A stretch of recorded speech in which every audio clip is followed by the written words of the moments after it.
Activists from a group called Disarm Hate gathered near the National Mall this weekend to speak out against gun violence and to voice support for LGBTQ rights. It was organized in response to the June mass shooting at an LGBT nightclub in Orlando, Florida. Speakers included family members of victims of the Orlando and Sandy Hook elementary school shootings and transgender activists.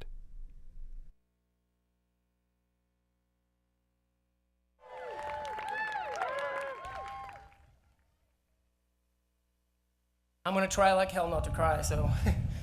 I want to thank everyone for coming, for all of your support as we've really tried to do the impossible the last 7 weeks since Orlando.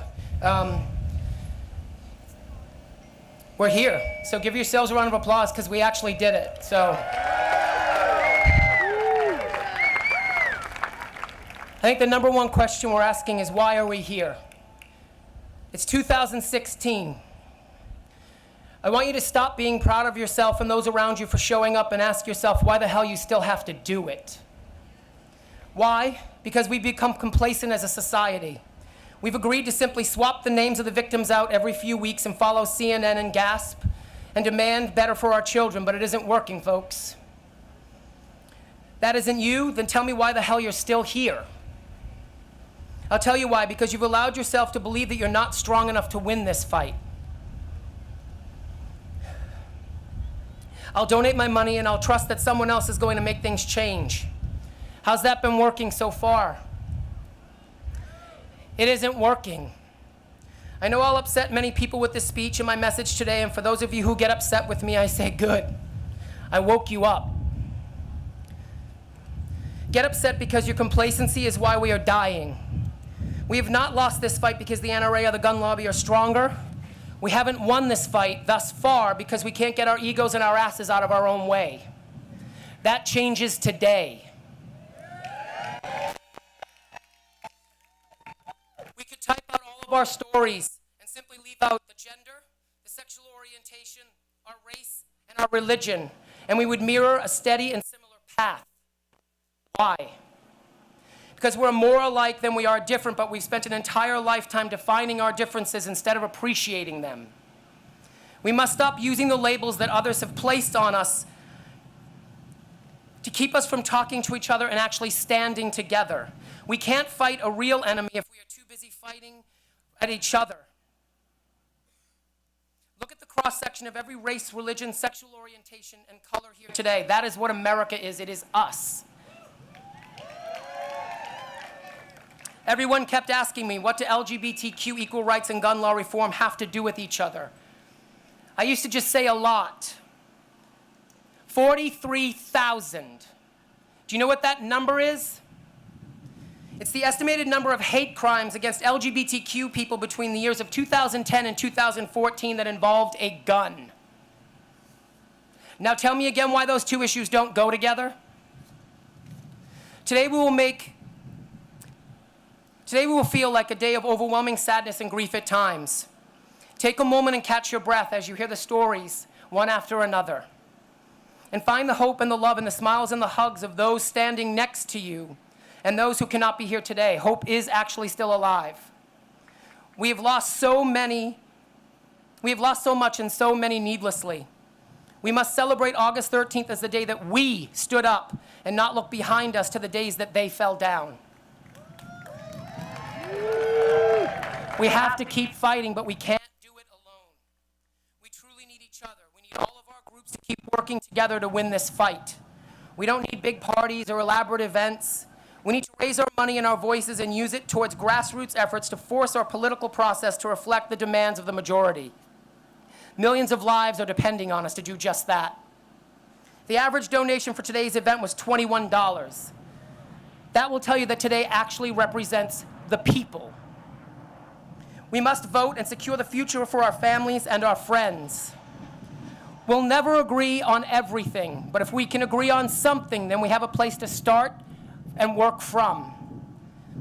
I was asked what the short-term and long-term goals I wanted to achieve by holding the Disarm Hate rally today. I responded that my short-term goal was to prove that we can eliminate the boundaries and labels and stereotypes long enough to realize that we can stand together and make August 13th a reality. We did that. Look around you. My long-term goal is to be able to say to my friends' children and nieces and nephews and complete strangers 20 years from now as they pass me wearing their faded Disarm Hate 2016 rally t-shirt, thank you for keeping that dream alive and still standing together to disarm hate. That's not something I have control over like I did today's gathering, but you do. I'm passing the torch to you and begging you to not let the flame go out. Sandy Hook, Alta Vista, Columbine, Dallas, the list goes on and on. Daily life in an urban city like Chicago, Orlando. Don't let them become yesterday's headlines because it happened again. That's your choice to make. Thank you.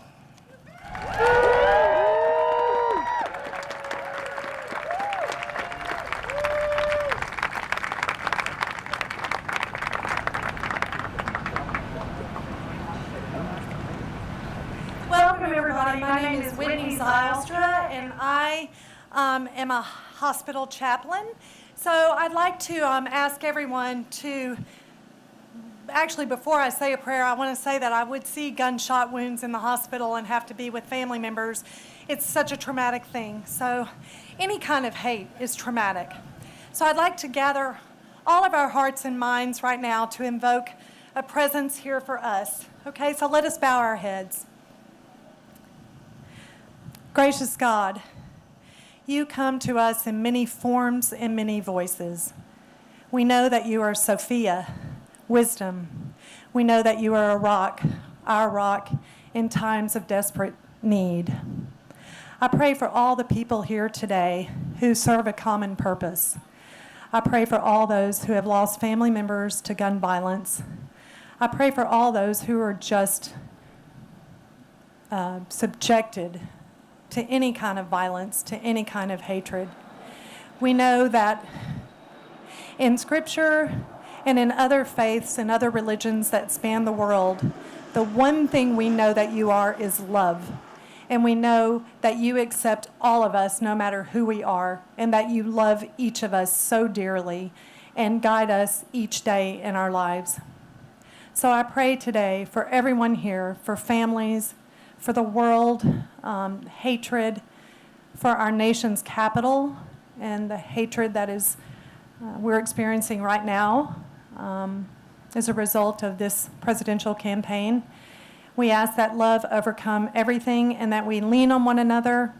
What we know to be true is that hate begins in the home. We come out loving. We're loving creatures.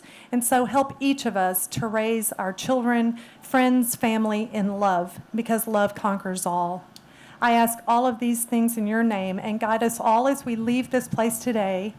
Safety, get us home safe, get us back to our families and friends, and let us spread what we know you to be, and that is love. Love is, love is, love is love.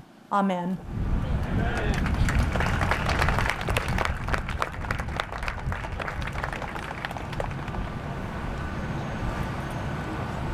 Ladies and gentlemen, Aurora Sexton.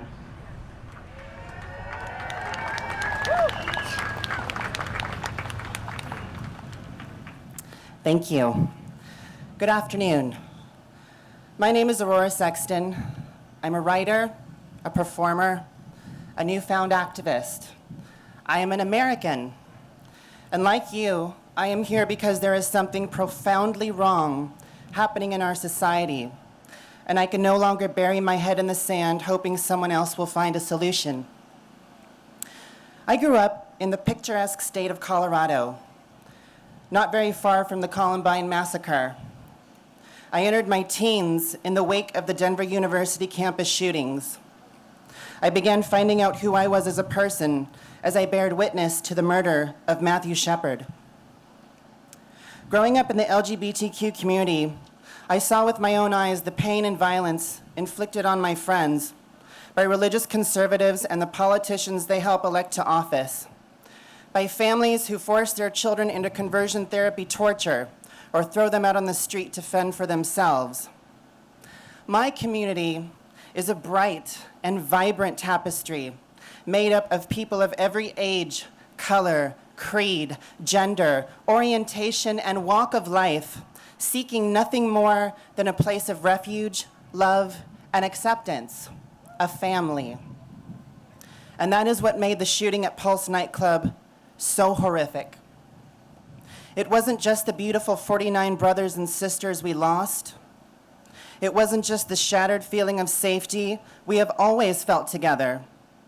It was in the aftermath that some people praised the worst mass shooting in modern American history. 49 less sodomites in the world. I think that's a good thing. I wish he had killed more. I think all homosexuals should be lined up and shot. What kind of country are we living in where that disgusting display of heartless vulgarity is okay or acceptable? What kind of country are we living in where our conservative elected officials can't even acknowledge that the Pulse victims were LGBTQ? Senate Majority Leader Mitch McConnell omitted any mention of gays when talking about the massacre. Representative Pete Sessions claimed that Pulse wasn't a gay club. Marco Rubio, Pam Bondi, and Rick Scott of Florida jumped in front of the cameras before the bodies of our brothers and sisters had gone cold to feign their sadness and concern for the same gay community that they have worked against the entirety of their political careers. And to them I say, shame on you.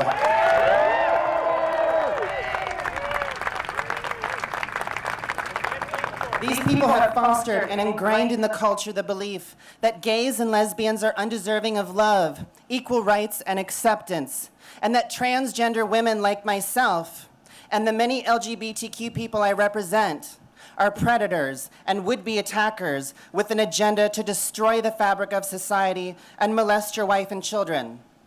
Let me tell you something. When I've been on an airplane for 3 hours and I'm running to the bathroom, it's not to peek under your stall. Just saying.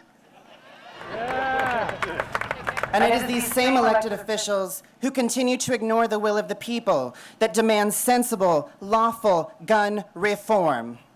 It is the same politicians that continue to ignore the need for background checks and mental health evaluations. The same who ignore the mountain of evidence and dead bodies. The same who refuse to acknowledge that semi-automatic weapons of war that mow down people like blades of grass do not belong on our streets. The NRA and the money they pump into our elected officials does not speak for America. We speak for this country, and we demand reform now. Now I want to make something perfectly clear. I'm not against owning a gun or the right to defend yourself. I live in Nashville, Tennessee, a place where guns are as common as biscuits and gravy. And I'll admit, they made me nervous at first until I was trained to fire one. And if I so desired, I can legally purchase one. And I would have no problem submitting to a background check or a mental health evaluation to get one, just like 90% of the American public is asking for. I'm not here to dismantle the Second Amendment. I'm not here because I want to be. I'm here because I must be. I currently have the honor and distinction of serving my community this year as the reigning Miss Gay US of A. A pageantry system that affords the opportunity for transgender women like myself to showcase their talents, travel the country, and make a positive impact in the LGBTQ communities we work with. I cannot stress enough, there is a lot of work to be done. Last year was the highest murder rate on record for transgender people in the United States, specifically trans women of color. Thanks to heightened visibility over the years in mainstream society, LGBTQ people are now disproportionately targeted more than any other group for violence simply because of who we are and who we love. Orlando was a shocking wake-up call and a painful reminder of the long history of violence and hate that our community has endured for decades. The victims of that night and the thousands that died before them didn't ask to be martyrs for a cause. They didn't have a gay agenda or want to shove their lifestyles down anyone's throats. They simply wanted to live their lives as who they were born to be, to live in this incredible country where we are taught that you can be anything you want to be. No matter what side of the aisle you sit on, I think we can all agree that we are at a point in our nation's history where we can plunge into the abyss of hate and division that has been so widely displayed these past few months, or pull ourselves back together as Americans and remind ourselves what makes us decent and good. We can't solve all of our problems overnight, but we can start by being a little more kind to each other, having a more open mind toward people we may not agree or understand, and a willingness to put the lives of our fellow man before party or profit. That is the America I know. That is the America I love. And that is the country that I am proud to be a part of. We are all in this together. Thank you so much for your time. May God bless all of you, and may God bless the United States of America.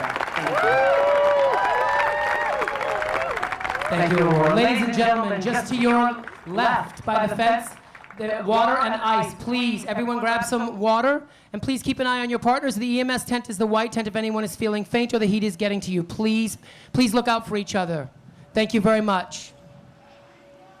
Please welcome to the stage Jeremy Kronig, Students United Against Gun Violence.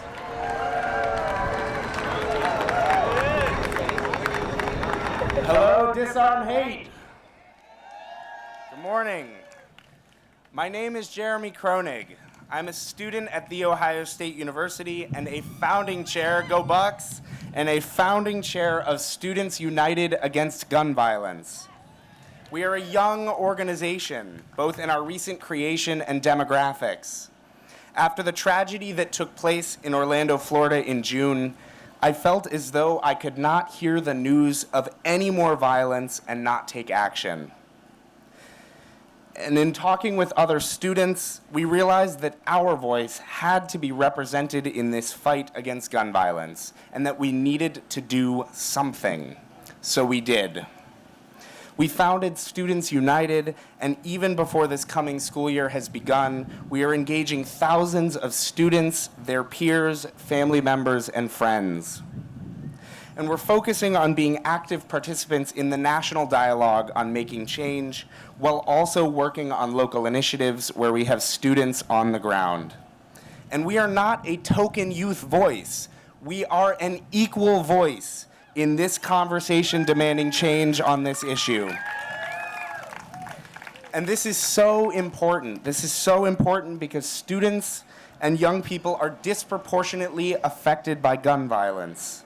And we experience this on college campuses, in movie theaters, in nightclubs, and in the inner cities around our country. Yet we are rarely a part of the conversation on doing something about it. And youth need a voice at the table when it comes to solving the issues that bring about gun violence. And we, as Students United Against Gun Violence, are making that happen. And we are incredibly proud to have so many students here today from all across the country joining you at Disarm Hate 2016. And you see, young people don't ask for change, we demand it. We demand it and think big because we have big problems to solve. And some people would call this naive, and some people would call this childish, but I call it hopeful. And we don't accept the notion of the status quo. We work to break the fixation on how things have always been in order to find better ways to solve the problems of our world. And this is so vital in our work on preventing gun violence. We're consistently told by politicians, by gun lobbies, that gun violence is too complex to solve. And while I agree it is a complicated issue, we know that with a change in mindset by opponents on gun reform, our country can come together to find solutions. And sadly, this is not the reality we live in today. It is not complicated to see that guns are flooding the streets of our cities. It is not complicated to understand that 33,000 Americans will die at the hands of a firearm this year, and it is not complicated to see that politicians who are in the pockets of the NRA care more about campaign donations than keeping their own constituents alive. And we must work every day to convince the hearts and minds of all Americans that we can come together and find solutions. And most young people look to the future with hope, and we must tap into this sentiment in order to inspire action with everyone to stop the violence plaguing our nation. And look, I'm standing here today as a heterosexual white male from the suburbs. The gun violence of the inner city will most likely never reach my doorstep. And the gun violence of hate will most likely never reach my doorstep. But this does not mean I will turn a blind eye to injustice. And I care deeply about what happens in our country, and I care deeply about the right to live free of fear for all people. And through my leadership with Students United Against Gun Violence, I'm willing to make that fight a reality. And with all of us, such a diverse group here today, I'm reminded of an interpretation of an old Jewish scripture by writer Hugh Niesenson. He talks of the fight against injustice that is so prevalent today. He writes, "The good in us will win. Over all the wickedness, over all the wrongs we have done, and we will look back at the pages of written history and be amazed, and then we will laugh and sing. And the good that is in us, the good that is in us children in their cradles will have won." Our hearts beat with certainty that there is a day and an hour and a mountain called Zion, and that all of the sufferings will gather there and become song, ringing out into every corner of the earth from end to end. And the nations will hear it, and like the caravans in the desert, will all to that morning throng. So Disarm Hate 2016 on this August morning, I ask you, do our hearts beat with certainty? Yeah. I ask you, will the good in us win? Yeah. Because I believe that that day and that hour is now, and that we will look back at the pages of written history and be amazed that starting today, gathering here today, started a movement. And we are starting a movement that will ring out into every corner of the earth from end to end. And through the work we do together, our nation and our elected officials will hear us. It is not time to despair, my friends. It is time to hope, for we have too much work to do. Thank you.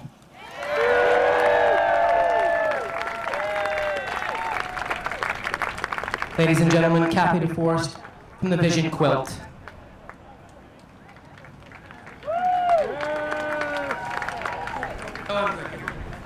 The Vision Quilt takes its inspiration from the AIDS quilt. The AIDS quilt moved our country from fear to connection. Since 1987, 54 tons of AIDS quilts have been made and are still being exhibited.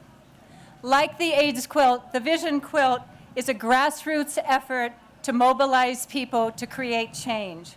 We invite people of all ages, including gun owners, to share their visions about how to prevent gun violence. In less than a year, panels have been made by people ages 3 to 96, including survivors of violence and even by the men in the San Quentin prison in San Francisco. 60 youth and veterans in Chicago are making panels this summer. One incarcerated youth in Oakland made a panel that said, "Stop putting America down, lift it up without gun violence." When people share their visions about how to prevent gun violence, they make an investment in creating change. They move from helplessness to action. And the Vision Quilt creates space for earnest dialogue and inspires action. A gun owner from generations of gun owners made this panel. It says, "Be the change.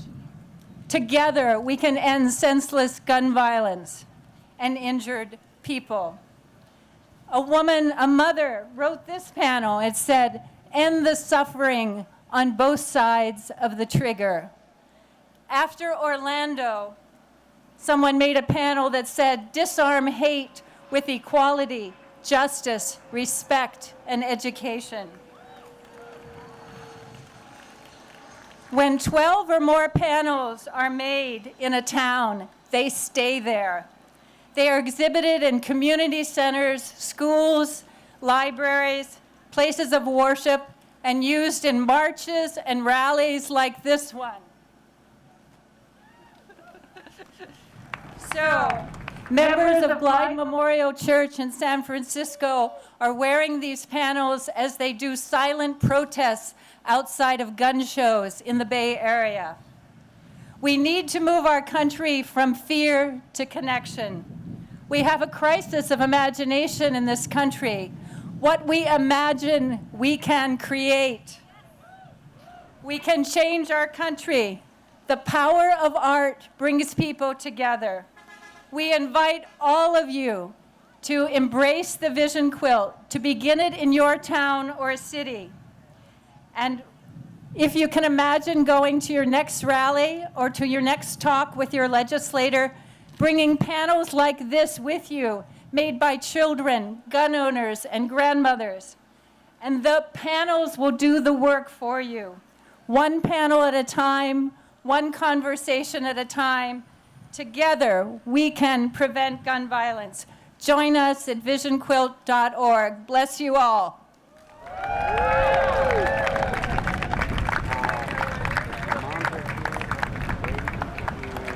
Ladies and gentlemen, Lilia Spears and family. I saw something. Caroline, how'd it go? Hello, everyone. Thank you so much for joining us. My name is Lilia Spears, and I'm here honored today to speak on behalf of my family and the group Moms Rising. I'm a DC public school teacher, and I'm so honored to be speaking in front of you today. This has been a heartbreaking summer for our nation. We have seen people of color continue to be the victims of police violence.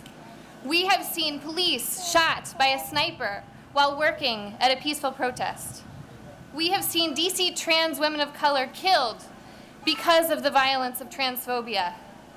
It shouldn't be this way.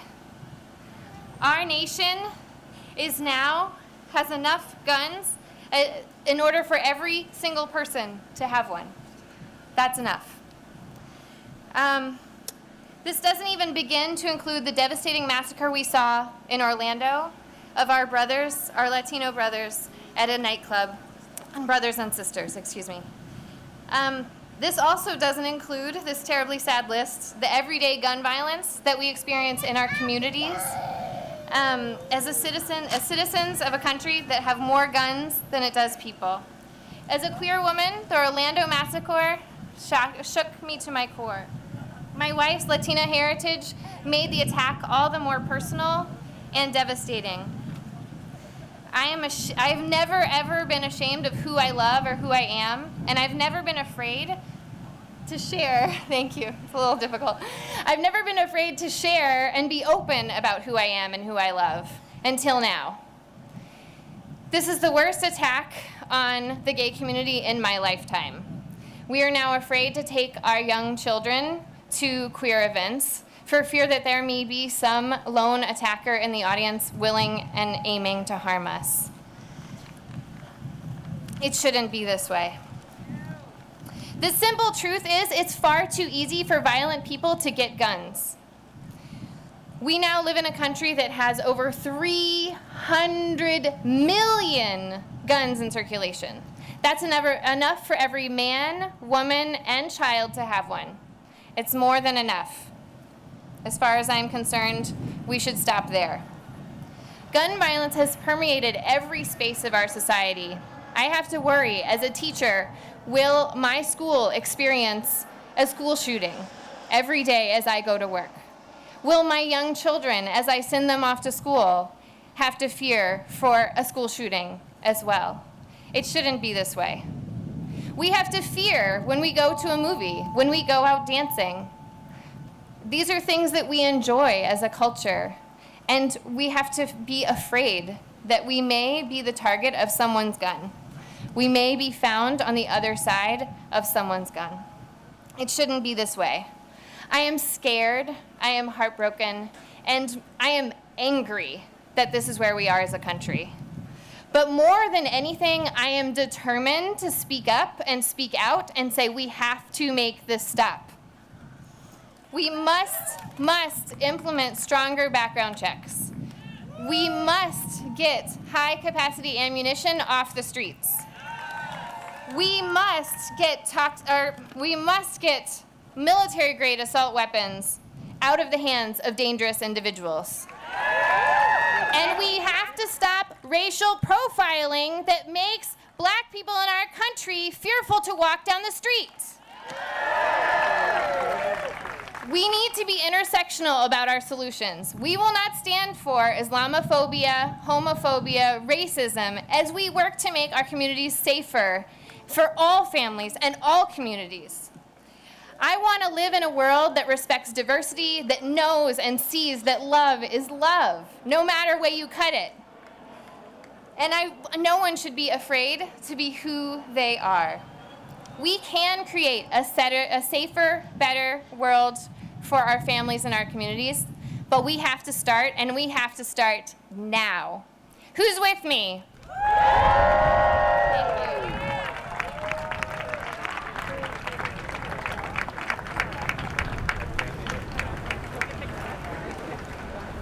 Ladies and gentlemen, Dr. Kelly Tibert from AMSA.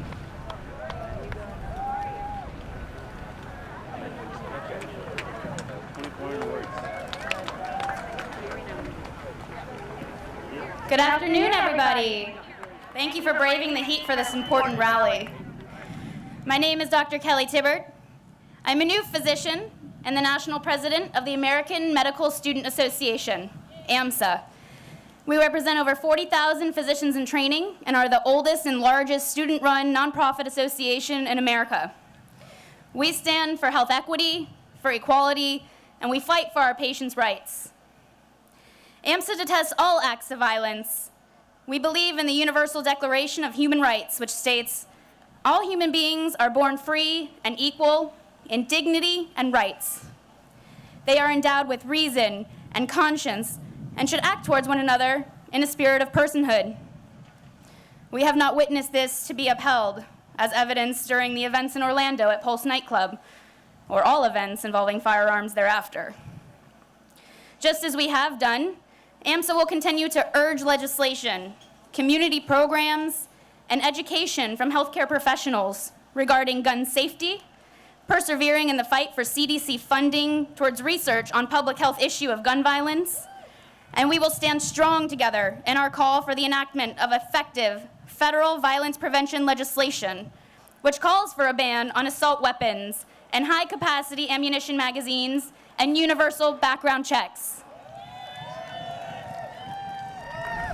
As the physicians in training that make up AMSA always have, we will continue to stand in solidarity with the LGBTQ community, recognizing that discrimination based on gender and sexuality stems from common roots in sexism and heterosexism. We vehemently oppose all discrimination based on sexual orientation or gender identity, and will continue to work to uproot bigotry, hatred, and fear. We will stand as physicians in training for our patients, for our communities. We will stand unwavered and prove that love wins, always. Thank you.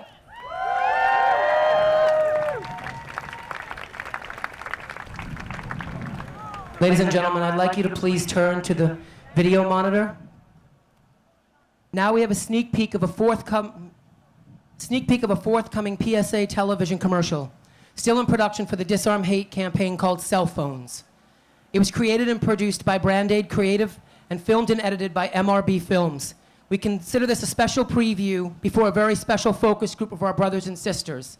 We believe that love will always trump hate. Till it happens to you, you don't know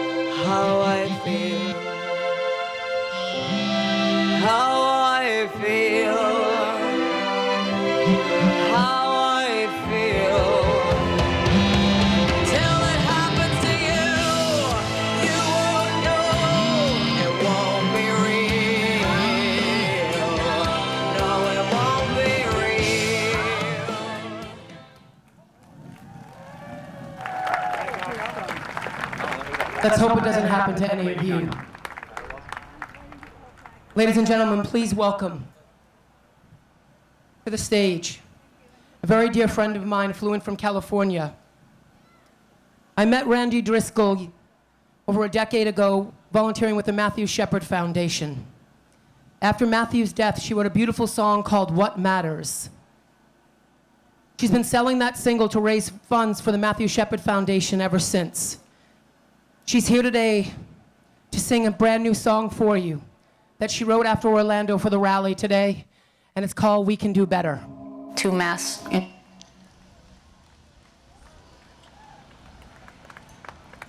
Hello, Disarm Hate. How are you? You are beautiful, is what you are. I'm so glad you're here. Apologies for the heat. I didn't do it, but you are doing great. Keep hydrated, right? That's a PSA. I've known Jason for a long time. When I first saw his post that he dreamt this up, I said, that's going to happen, because I know Jason, and if he says so, then this is going to be. I was sitting in my apartment months ago and watching the news like everyone was, trying to make sense of it all, trying to think of how to process it. And a dear friend of mine, Kevin Robison, who arranged the choral piece for my benefit single, What Matters, that I wrote over 16 years ago, asked me he sent me a message and he said, have you written anything? And I said, no, I haven't been able to. And then the world just kept getting worse. It seemed like things just kept happening, and I couldn't have the television on if I knew that my daughter was going to be anywhere near the living room. So I went upstairs one day when I had about 10 free minutes, and I said, if something comes in this 10 minutes that I have, then I have something to say, and if nothing comes, then that's okay too. And what came out was a song that I'd like to share with you today. I'm so proud and honored to be here, surrounded by so many people trying to create change. Very, very strong people telling their story. People came from a long, long way away to be here, and I stand with you. So I'm going to sing for you right now.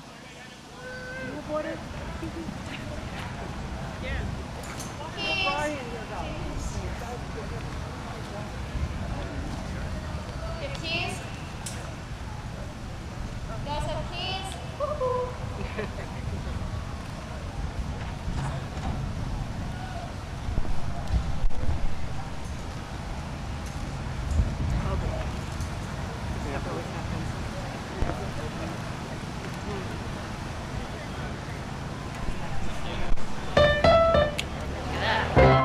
There we are.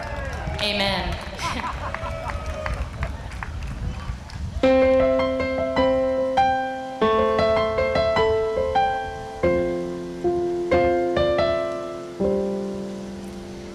I've got a daughter, and she's close to 5. She dresses up in fairy wings, and for hours she sings. She loves her dollies, fireflies, and ponies.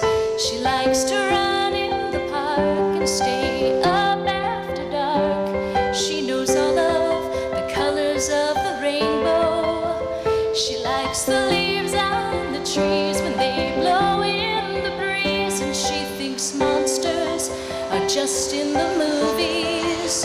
If you hide under the sheets, the boogeyman's out of reach. But we all know the monsters are real. Can't we do better? I mean by each other. It's one hell of a road if we go it alone. Can't we do better? I think we better try. There is a mother, and she has a son, and a bucket of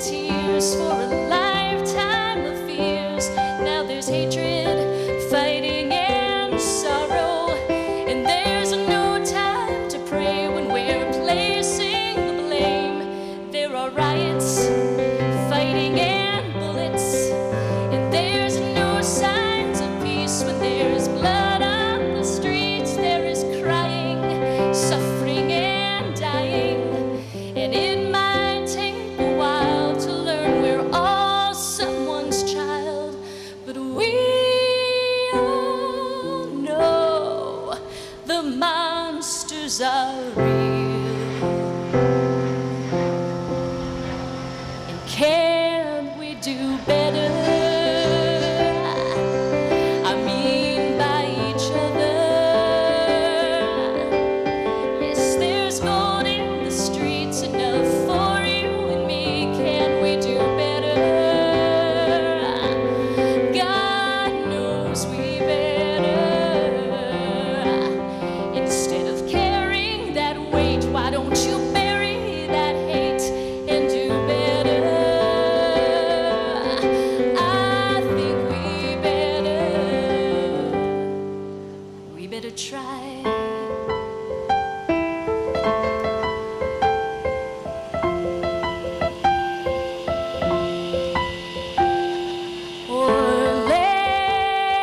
Orlando, Dallas, Baton Rouge, Falcon Heights,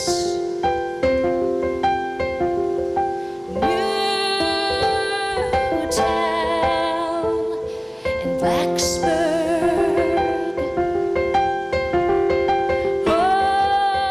Oakland, and Huntsville,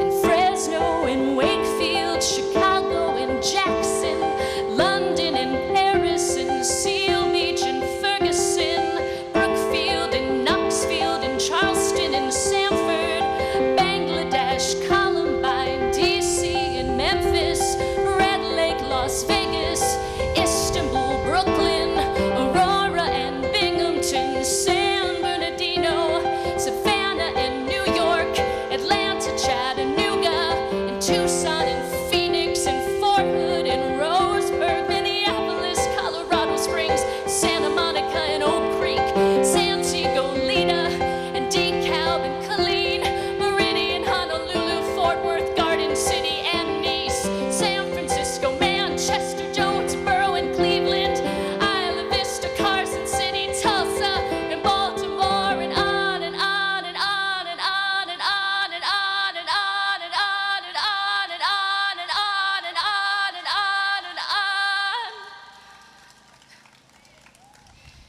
till we can't hear them anymore. Can't we do better? I mean for each other. It's one hell of a road if we go it alone. Can we do better? God knows we better.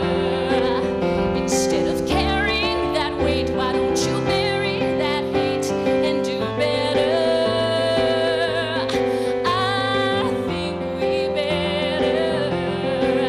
And when you're at home, I will throw you a rope, and together, yes, it'll get better.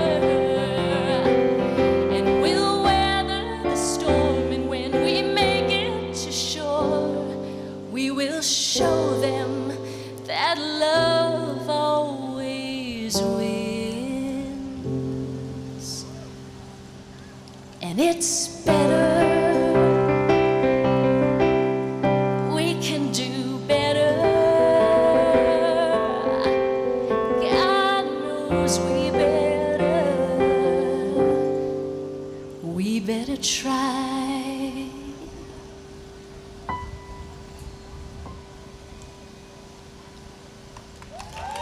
Ladies and gentlemen, Randy Driscoll. Thank you for being here. Love wins. Better, people. Love you. A good day. Drink water.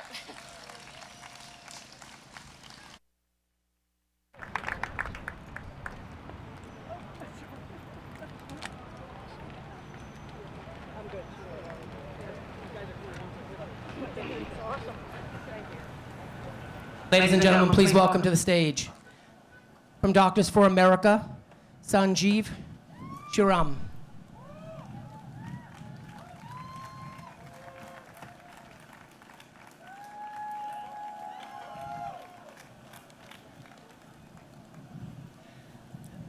My name is Dr. Sanjeev Sriram, and I'm a member of Doctors for America.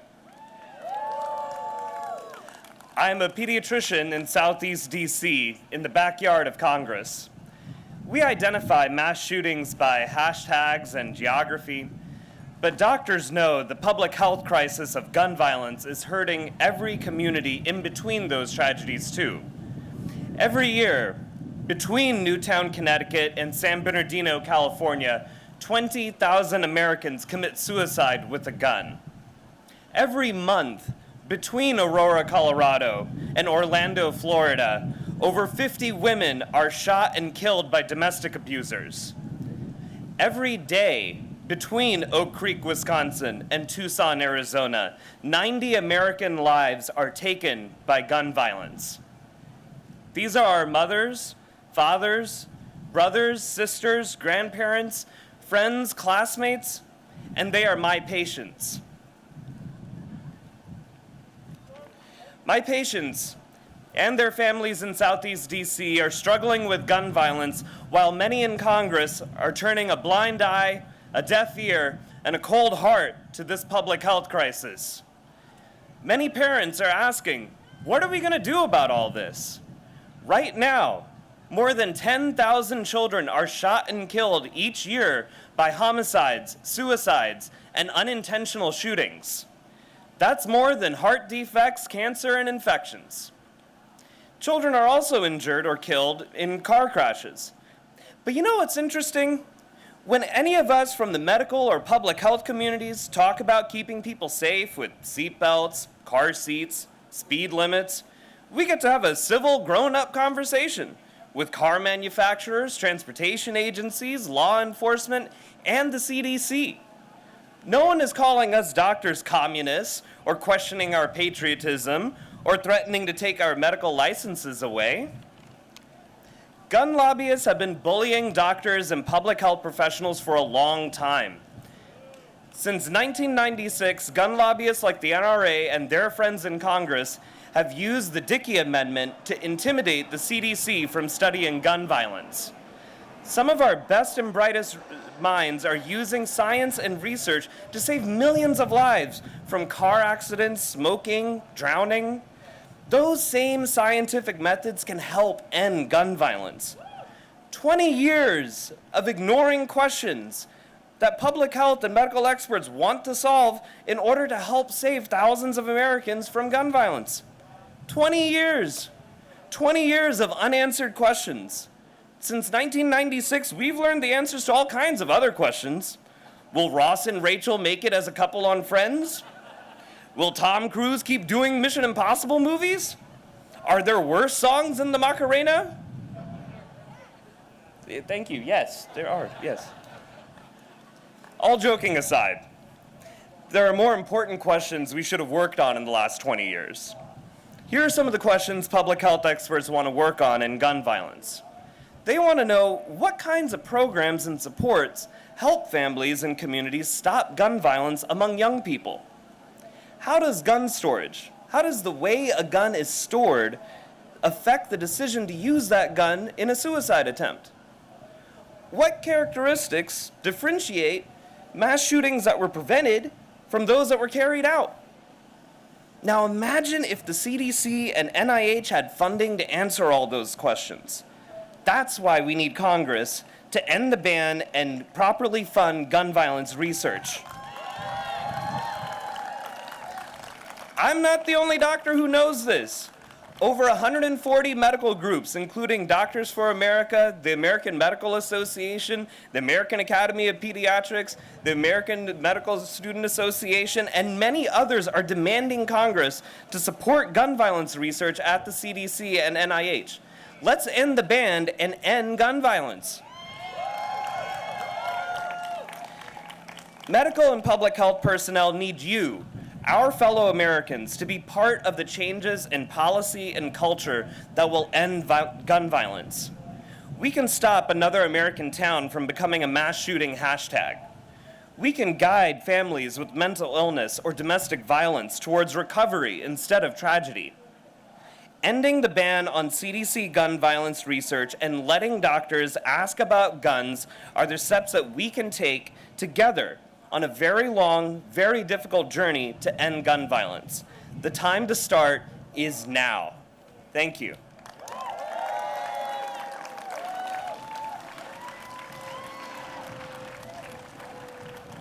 Ladies and gentlemen, please welcome to the stage Faith Grant from New Routine for America.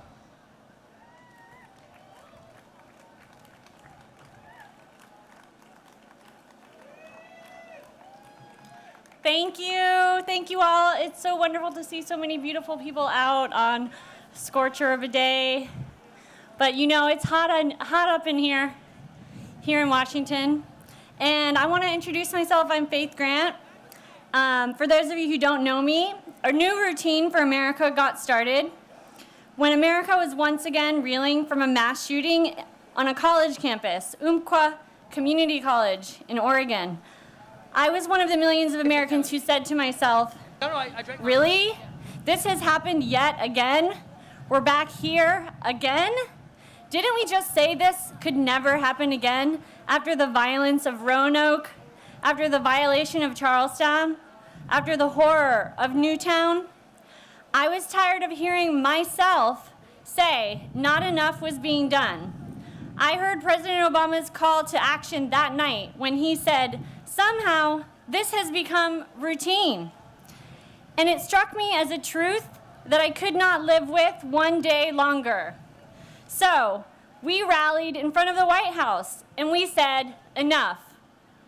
Nearly 1 year later, we're here, banded together with an extraordinary commitment to get out of our routine and be the change we wish to see in the world.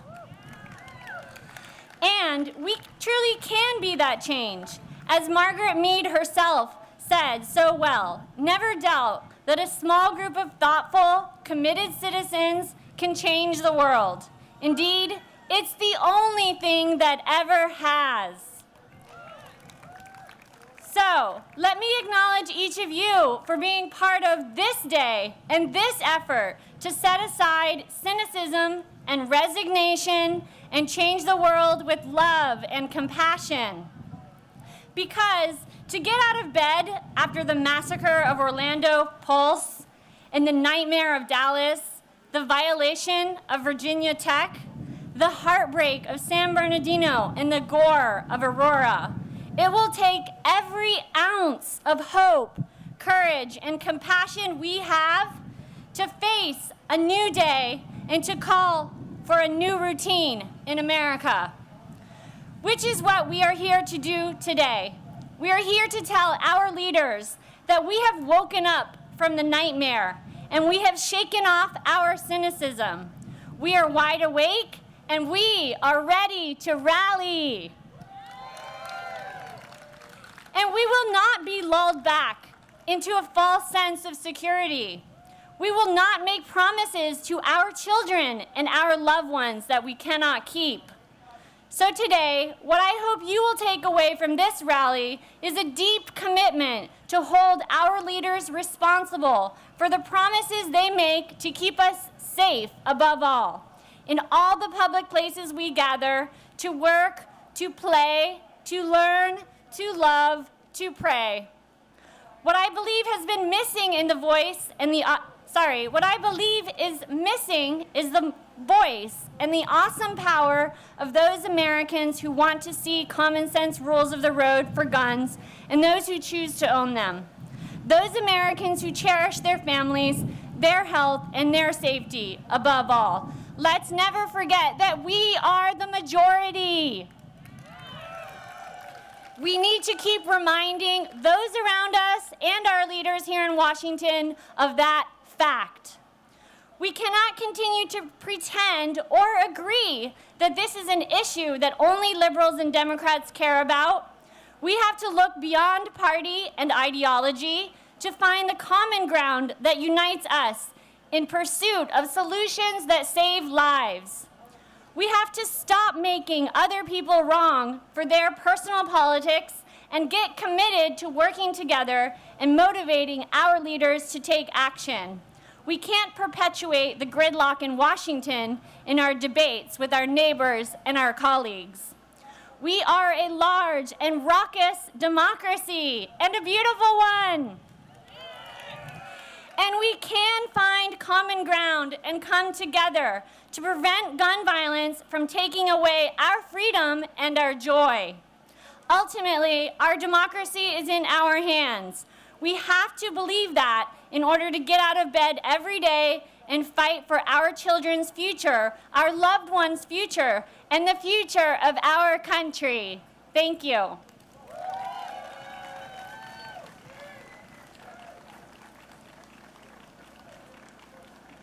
Ladies and gentlemen, Shira Tarantino from the Enough campaign.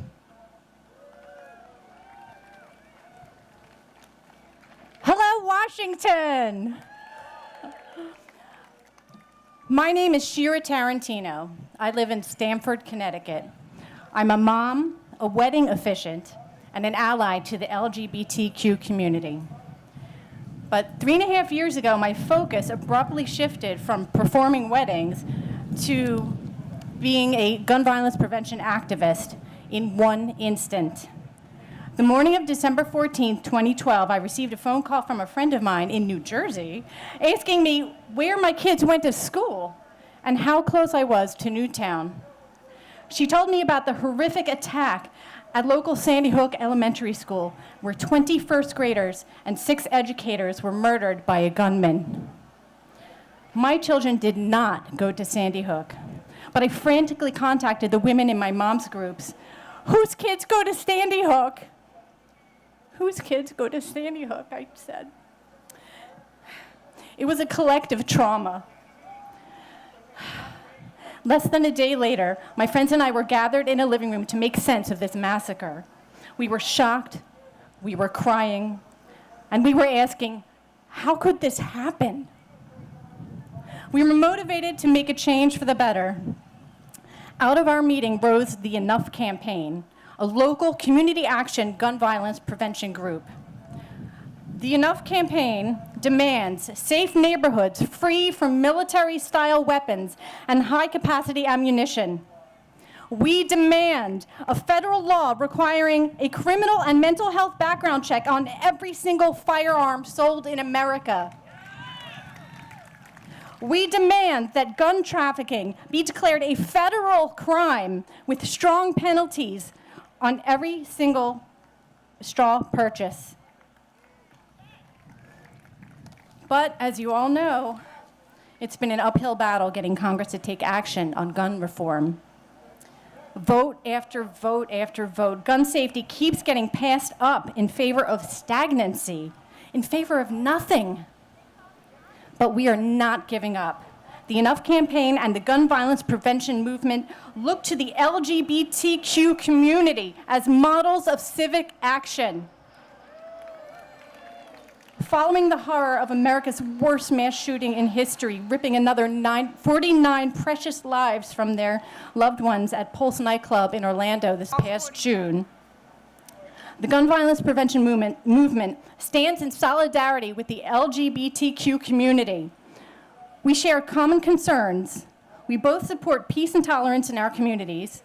We stand together to condemn hate of all kinds. Hate drives people to perform unspeakable acts. The gay community has an inspiring history of standing up, shouting out, fighting back, and transforming the landscape of America for the better. We are inspired by them.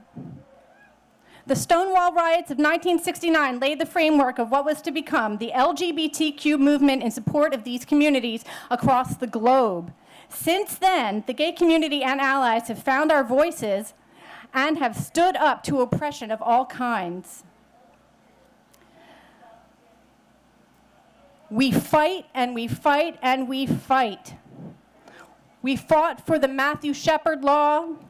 We fought for recognition, federal recognition of gay marriage. And we are still fighting for transgendered rights. But what would have happened if we had remained silent? No community knows better than the gay community that silence equals death. The LGBTQ communities and the gun violence prevention movement both want to prevent suicide and prevent domestic violence. We want to eradicate hate crimes. We seek peace and social justice. And while every individual in each group plays a unique part in changing systemic underlying problems, a common denominator in our shared concerns is the easy accessibility of guns. Congress must take action to address gun violence. But right now on this issue, we have a sitting Congress that does nothing but sit. Congress has remained silent on gun violence, and silence equals death. Now it is time, once the legislative session begins, to step forward and reshape Congress. Call your lawmakers at the Capitol Hill switchboard and tell them that we are tired of their inaction. We refuse to be silent. Tell them that you demand safer gun laws, such as background checks for all guns sold in America and a ban on military-style weapons on our civilian streets. Every day we grieve, and every day we act.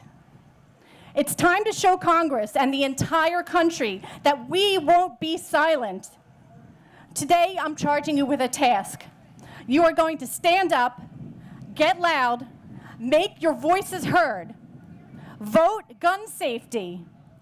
The Disarm Hate rally does not end today. You keep it going. Do what you do best and don't give up.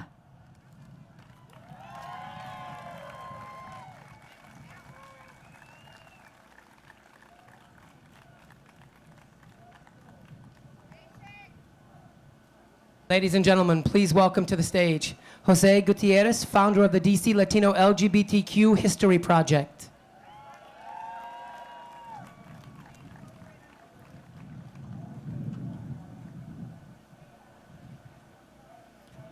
Thank you.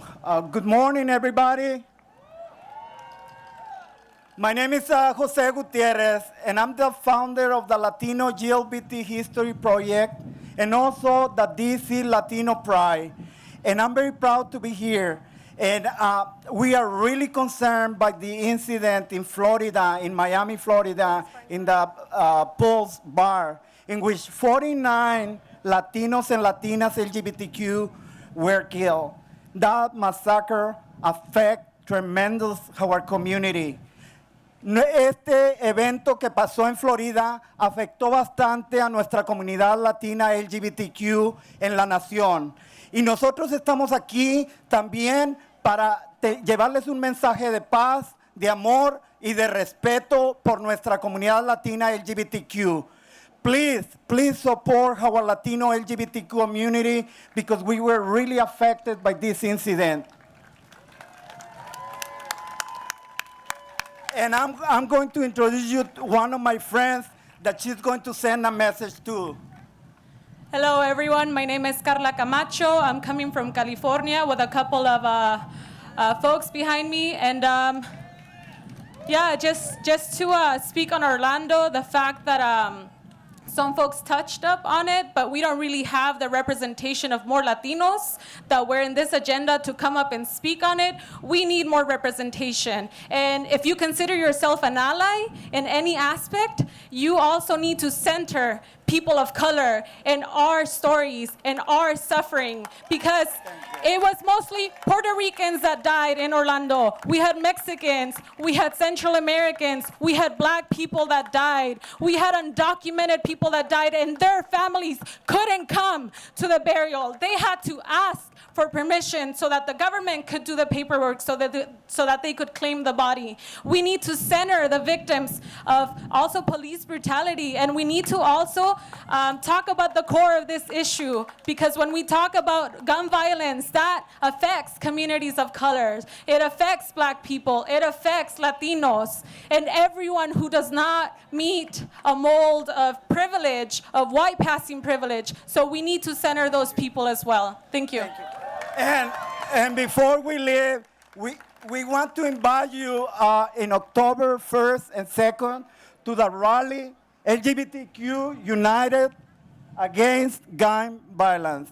La marcha va a ser en octubre 1, octubre 2, con el rally de la comunidad LGBT against the violence in Washington, D.C. Please support. Thank you. Jose Gutierrez, founder of the DC Latino LGBTQ History Project.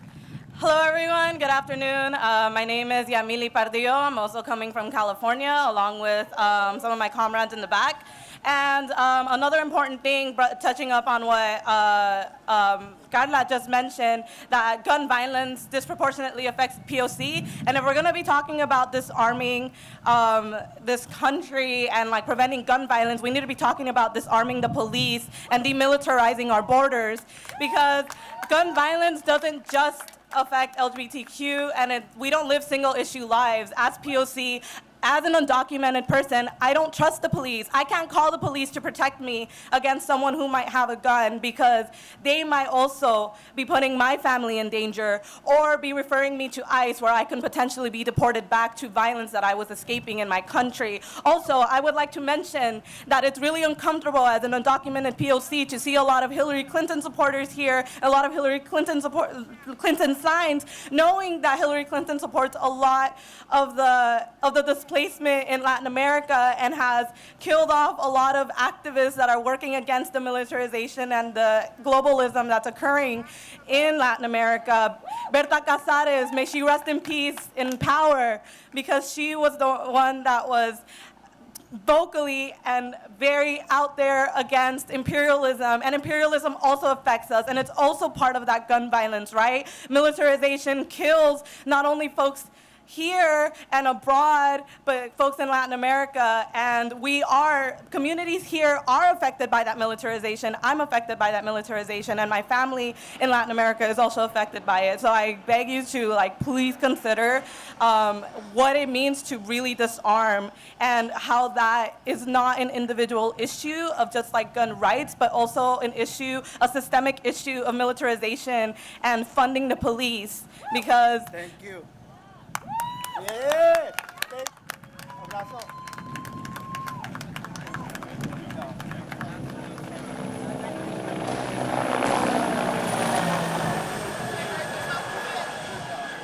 Ladies and gentlemen, Mike Zuul. Hello, Washington. How you doing? As you see this banner over here, Jason and I talked from the early days when he started his thing, Disarm Hate 2016. I happened to be in Barcelona, Spain at the time when the Pulse victims happened to go on. I was the CEO of a major group down there that had, show directors, drag queens that went all the different places. And being in Barcelona, Spain on June 12th, they're 6 hours before anybody else because the time zone changed. And my show director called me when I was in Barcelona saying, "We lost 2. I said, "We lost 2 what?" I said, "I'm watching it on BBC in Barcelona. We lost 2 of our members of our cast that were killed at Pulse." So all of a sudden, some friends of mine around the country said, "Well, could you please put this together, this March on Washington?" Well, to understand there's no marches allowed because of the inauguration. So it is a virtual March on Washington, and the rally is October 1st and October 2nd. Actually, October 1st is the vigil in Lafayette Park. I'm allowed to say it now. And October 2nd, the rally is in Lafayette Park in front of the White House. So our mission statement is we have marched to the right to live our lives, to demand justice for all, most recently to love, and now we'll march again, a free life against gun violence. Sorry, because the right is really hard here. For the life free of gun violence will only become a reality when we have the following: universal background checks for all gun sales that include legal and mental illness histories, including private sales close to gun shows loopholes, to close the gun show loopholes. Banning gun sales to those convicted of domestic, and to keep your gun. Don't beat your spouse or family member. Ban sale of assault weapons and military-grade weapons to non-military civilians. Ban the sale of ammunition for military-grade assault weapons to non-military civilians.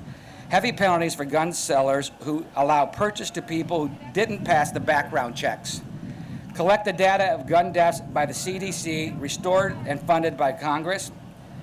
requiring licenses with guns and safety training component for all parties who wish to purchase guns, develop a smart gun so that stolen guns have no value. So that's basically our mission statement. The other part that's important to me is that I lost 3 friends that I hired who from St. Petersburg, Florida. We shared our showcasts among the Parliament House in Florida and Pulse. And here is a picture, I know you can't see it, of all 49 that have died. So as Jason said earlier too, they should not die in vain. They will not die in vain.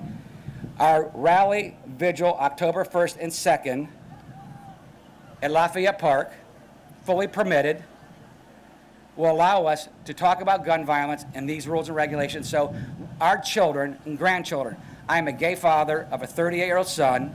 I'm now a gay great-grandfather of a 14-month-old little girl.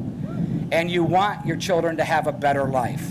I thank you very much, and I thank you, the Latino community, who's out supporting me as well, stuff too, and all the organizations out there. It's hashtag United LGBTQ. We've been on all forms of social media now with over 8 million hits. Go to those websites and go to all those things, and join us in Washington, D.C. at Lafayette Park, October 1st for the vigil and October 2nd for the rally. I thank you very much. Thank you.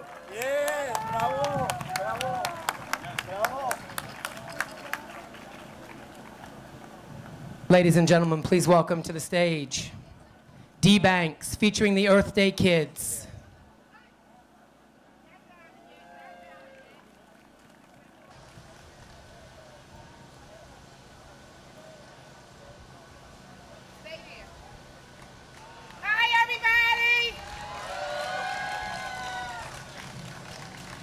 How you guys doing out there? My name is Leslie, and I'm from Philadelphia, and I'm also co-founder of the Earth Day Kids. I also am a mother who lost a child by a cop's gun 10 years ago. It's on my mind every day, but I'm still moving on. But it's gotta stop. Right now, I'm gonna bring to the stage Aishak, who is our poet, in-house poet. They're going to do something called the universal greeting, but I'm going to let him tell you something about it. Aishak.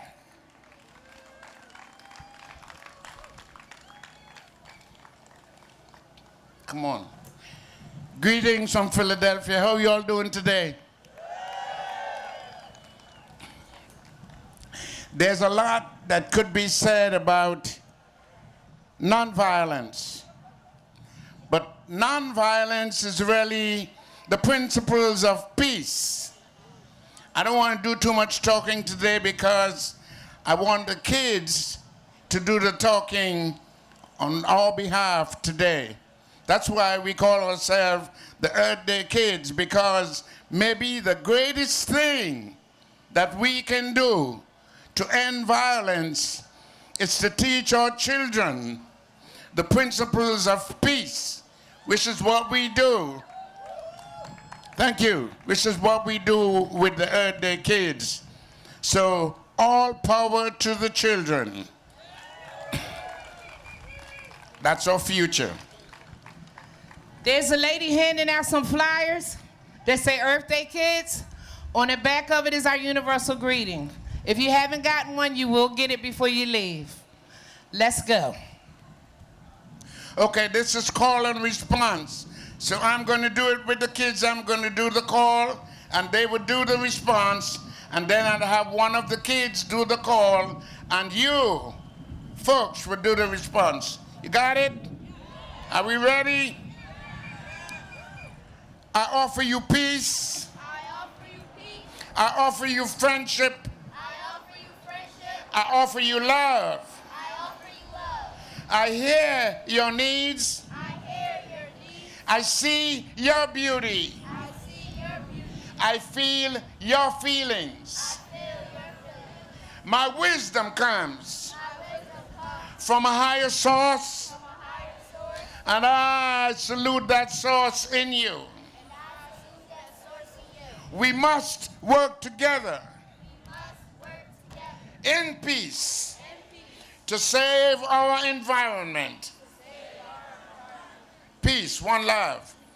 Now I'm going to invite Sanaya, one of our founding members, to do the call, and you would do the response. Got it? Hi, my name is Sanaya Vincent, and I'm an original Earth Day kid.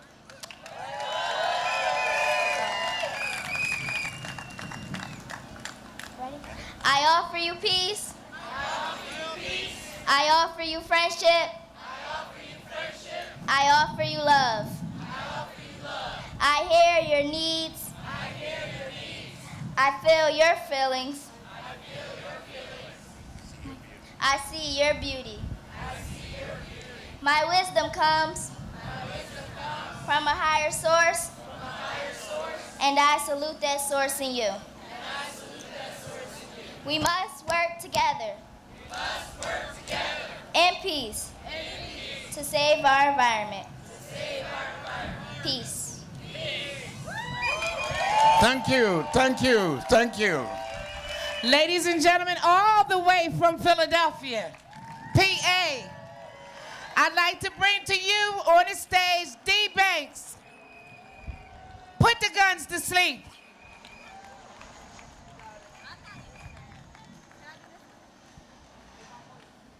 Okay. Hit it.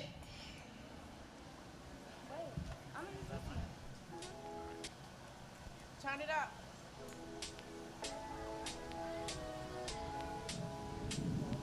Where's Sanaya?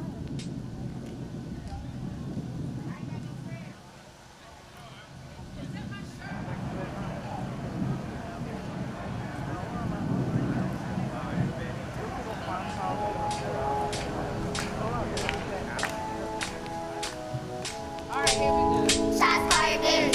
I don't want call us mama, baby. That's wrong. It's the jungle out here.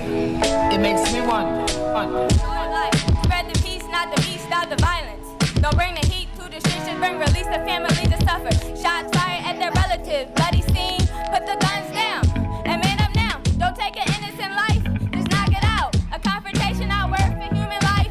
Just be great and be a college graduate. Just be great and be a college graduate. Just be great, get the guns out the street so we'll be safe.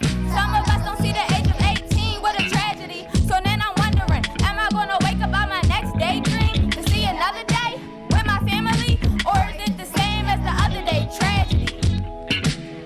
It's the jungle out here. Chill on the killing, let the guns go to sleep. Let's just have peace on the streets.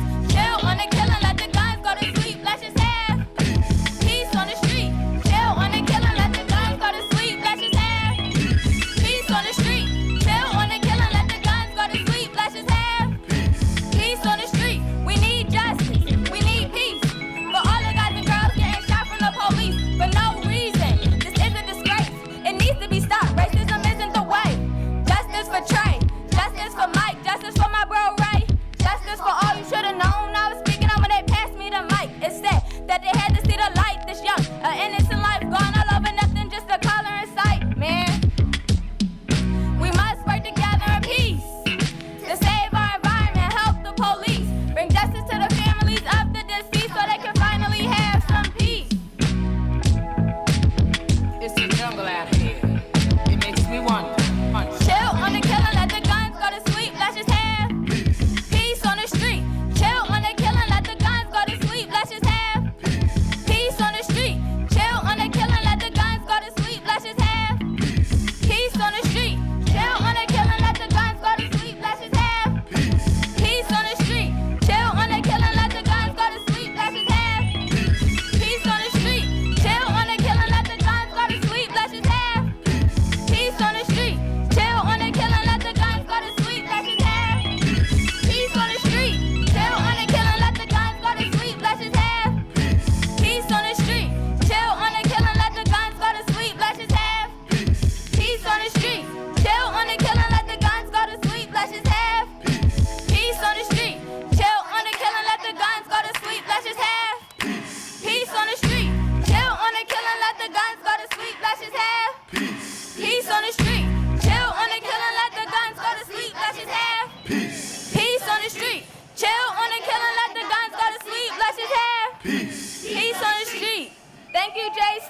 If you guys want to hear this again, putthegunstosleep.com.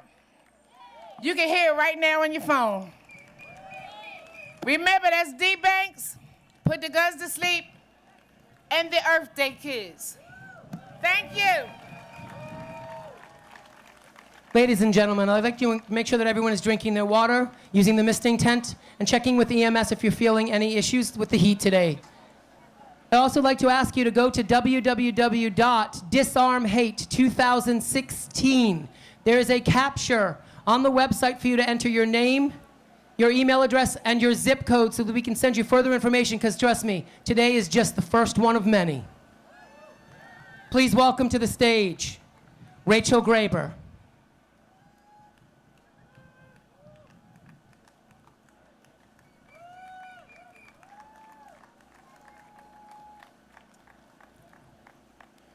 Good afternoon. My name is Rachel Graber, and I'm the Public Policy Manager at the National Coalition Against Domestic Violence. I'm here to speak both on behalf of NCADV and on behalf of the countless victims and survivors of gun-enabled intimate partner violence who are unable to speak for themselves. Everyone knows the firearm-related domestic violence fatality statistics. 2/3 of intimate partner homicides are committed using firearms. The presence of a firearm in a domestic violence situation increases the risk of lethality by 500%. 44% of mass shootings involve domestic violence. Many people also know the firearm-enabled abuse statistics. A survey by our colleagues at the National Domestic Violence Hotline found that 16% of respondents' abusers had access to firearms. Of those, 10% said their abusers had fired a gun during an argument. 22% said their abusers had threatened to kill them, their children, pets, family members, friends, or to commit suicide. And 67% said they believed their abusers were capable of killing them. While these numbers are appalling, they can also feel abstract, removed from real life. Domestic violence and gun violence are not about numbers, they are about people. Look around you. Approximately 1 in 4 of the women and 1 in 7 of the men standing here today are victims or survivors of significant physical abuse. Maybe you yourself are a victim or survivor. To you, I say we honor your strength and your courage. You are the reason I am here today. Gun violence is personal to many of you. It is also personal to us at the National Coalition Against Domestic Violence. Every day, we hear stories from victims and survivors, and from friends and family of those who did not survive. Our executive director, Ruth Glenn, is herself a survivor of gun-enabled domestic violence. Her former husband regularly used firearms to abuse, terrorize, and control Ruth and her son. On multiple occasions, including after he kidnapped her, law enforcement took the guns away, but he was always able to obtain new ones. Years of abuse ultimately culminated in him shooting her multiple times and leaving her for dead. He killed himself a month later with the very same gun he used to shoot her. I'm gonna have the hand mic. We at NCADV are committed to creating a culture in which domestic violence is not tolerated, society empowers victims and survivors, and abusers are held accountable for their crimes. We are committed to ending the epidemic of gun violence. We are proud to stand with all of our allies here today, and we will continue to stand with you until gun violence is no longer an everyday, commonplace occurrence. Together, we can overcome any obstacles. United, we have the power to change the world. Thank you.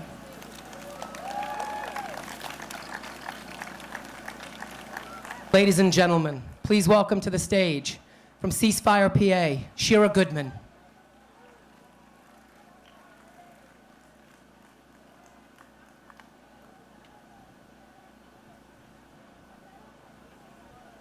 Hi, everyone. I'm bringing with me some of the Pennsylvania delegation. If you're from Pennsylvania and we don't know you yet, make sure we get to meet you, please. We are a statewide gun violence prevention organization. across the state, and we are part of States United to Prevent Gun Violence, which is 31 state groups, and we're so proud to be standing with all of you here today. There are moments in our lives when we know where we were. People, our parents talk about when John F. Kennedy was shot. My generation talks about the Challenger shuttle. 9/11. People now talk about Sandy Hook and Orlando and Dallas. I don't want to have any more of those moments. I want to have moments like this when people say, where were you on August 13th, 2016? I want to say, I was in Washington with all my friends, and together we started something. Now, some of us have been doing this longer than others, and some of us are new, but that doesn't matter, because what we know is that the more people we have together, the more love we have, the more faith we have, we will win. It is a long fight, but we are seeing progress, we are seeing growth, we are seeing movement, and together we can turn this summer of fear into a summer of faith and fierceness. That is what we need to win, faith and fierceness. And the people I know, Jason and Rachel who just spoke, and others that you'll hear, Lad, and others who've been working in this for a long, long time, and moms that I just met today for the first time who said, I've been emailing with you, I've been on conference calls with you. These are the moments that give us strength to keep going. And I know that I personally am blessed. I don't have my own personal story of loss. I do this because it's a cause that I believe in. But I am also inspired and motivated and committed every day to get up because of the mothers and fathers and sons and daughters that I work with and whose pain I want to help turn into action and who I want to prevent having anyone else join their club. That is why I do this. That is why on hot days and cold days and rainy days, we are in Harrisburg and Allentown and Pittsburgh fighting. And we'll continue to fight with all of you across the country. I want you to meet one of those moms today, one of the first people I met when I took this job, Faye Dawson, who's going to tell you about her son, Vincent. And I think it is so important, as Rachel said, that we remember that the statistics are the statistics, but the stories are all about real lives and real families that have pain and holes in their hearts, and those are holes in our communities. And we cannot afford any more of that pain and any more of those holes. And it is up to us to fill that pain with love, to fight those holes with work, and it is work, but I know together we can do it. And since my friend from Students United to Prevent Gun Violence started with the Bible, I'll also say it is up to us to start the work. Even if we don't think we will finish it, we cannot desist from beginning. That is what we're doing today. I'm proud to be with you. I want you to hear from my friend Faye.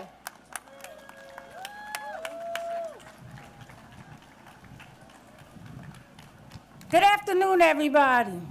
Good afternoon. First, I'd like to express my deepest condolence to all the families who have lost loved ones to gun violence, including myself.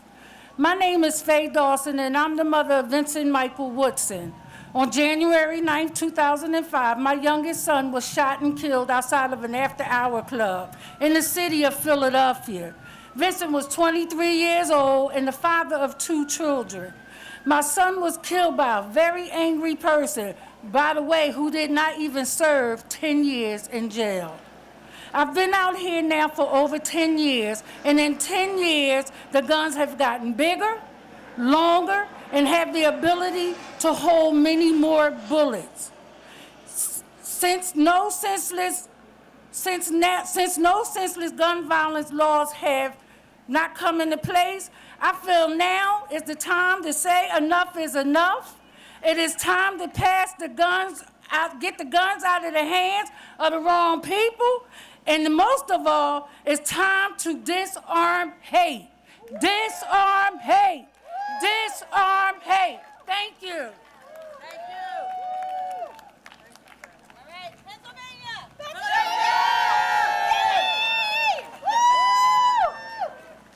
Ladies and gentlemen, when I first started my career in the film and TV business, I did a movie called Camp. It's about a bunch of teen kids who go away for the summer to a musical theater summer camp. I'm sure many of you saw it. It was fantastic. I met this next young lady there, and her personality, her heart, and her pipes blew my mind. She was top 4 on The Voice 2 years back. Ladies and gentlemen, I would like you to welcome to the stage Miss Sasha Allen.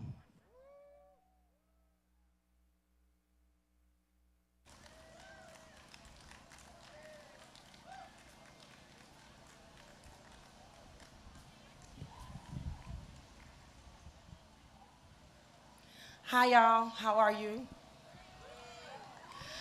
I am here for love, and that is all that I am here for. And I am here to disarm hate. And so I'm just going to sing, and I just hope you enjoy. When the moon is in the 7th house, and Jupiter aligns with Mars, then peace will guide the planets, and love will steer the stars. This is the dawning of the age of Aquarius, age of Aquarius, Aquarius, Aquarius.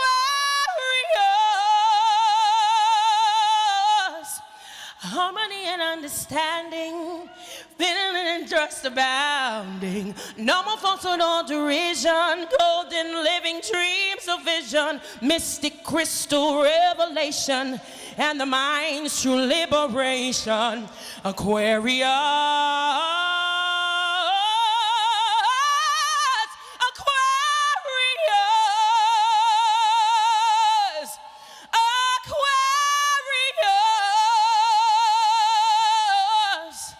Thank you. I have one more. Look, Jason's crying. That's a good sign. That's a good sign. This is a song that's meant a lot to me, and it's just about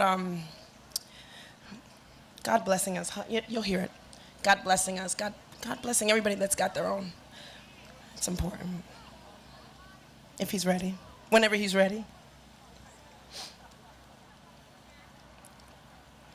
Jason, are we ready? Jason, are we ready? Yep. Okay.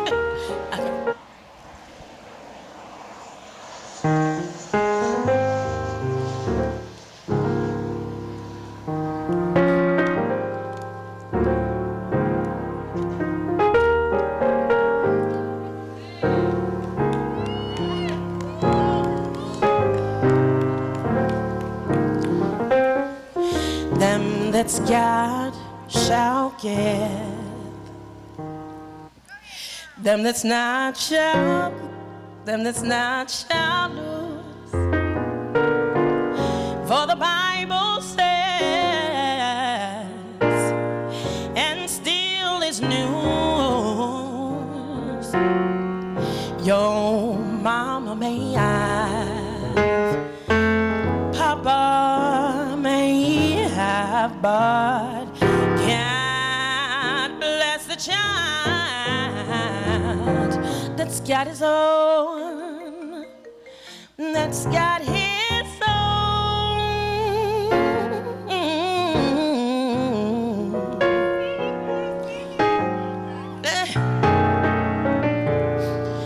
Yes, the strong they get more,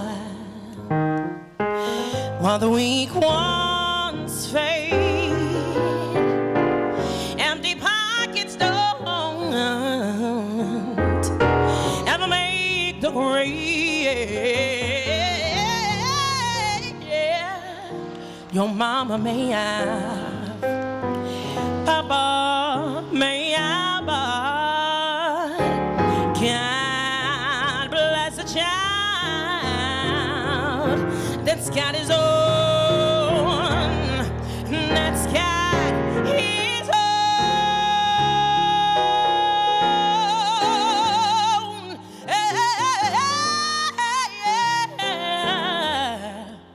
Money, money, money, money, money. You've got lots of friends. They crowded round your door, your door, your door. But when it's gone and your spending ends, they don't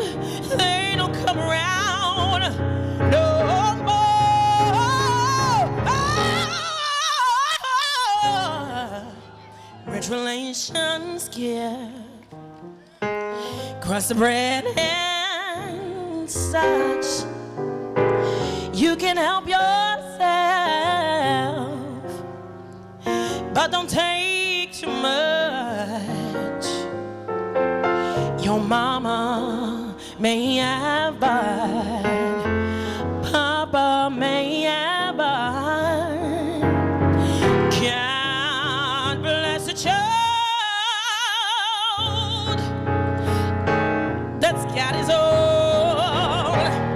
that's got his own.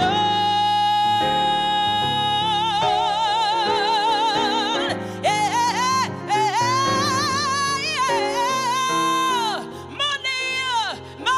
money, yeah. You've got lots of friends crowded round your door, your door, your door. But when it's gone and you're spending ends, they don't come around. No.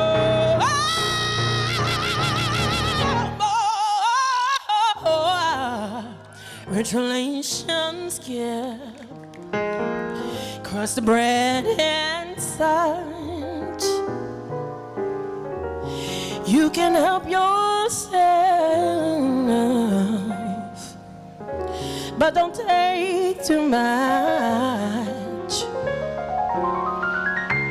Your mama may have, but Papa may have, but God bless the child that's got his own, that's got his own, that's got his own.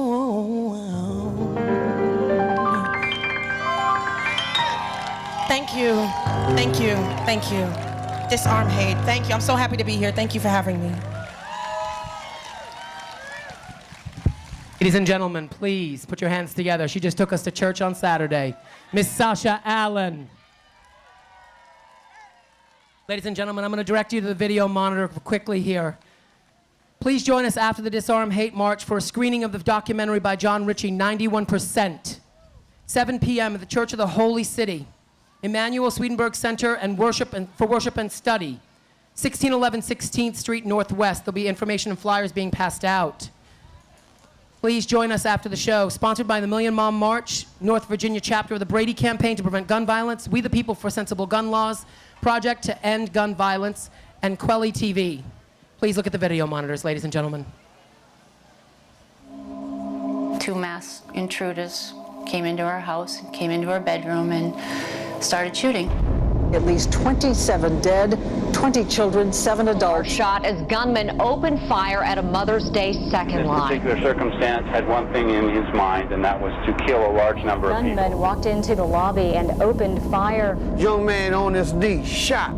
Young man laying next to him, shot. And a man walked in the front door and was face to face with us. And everybody stopped and was like, whoa, that sounded like a gun. Don't go to the gun shop. Go to the gun show. Go in there and get you a gun and get whatever you want and walk right on out. It's just that easy. Actually don't even like the term loophole because it sounds like, oh, it's like this little clause or something. What it really is, it's a gaping hole. There's an investigation going on. Say the gun that you sold to somebody was used in a crime. Like, how can a guy say, I don't know? He's not breaking the laws technically, and that's just wrong. When they went to court, he said that he sold it to him because he thought he was going to rob a bank with it, not murder somebody. Time for Congress to require a universal background check for anyone trying to buy a gun. You're talking about background checks publicly, you get people who immediately question your intentions. The second you say anything about gun violence prevention, the NRA comes out, scares the living daylights out of all of their constituents. There are only two reasons for government to create that federal registry of gun owners: to tax them or to take them. A few minutes ago, a minority in the United States Senate blocked common sense gun reforms, even while these families looked on from the Senate gallery. So all in all, this was a pretty shameful day for Washington. We become numb to it, and we start thinking that this is normal. We are victims of gun violence, and that's just the way it is. People say, are you going to let that define you? Well, it does. It's who you are, but you can choose to let how that will define you. You need to feel the fierce urgency of now.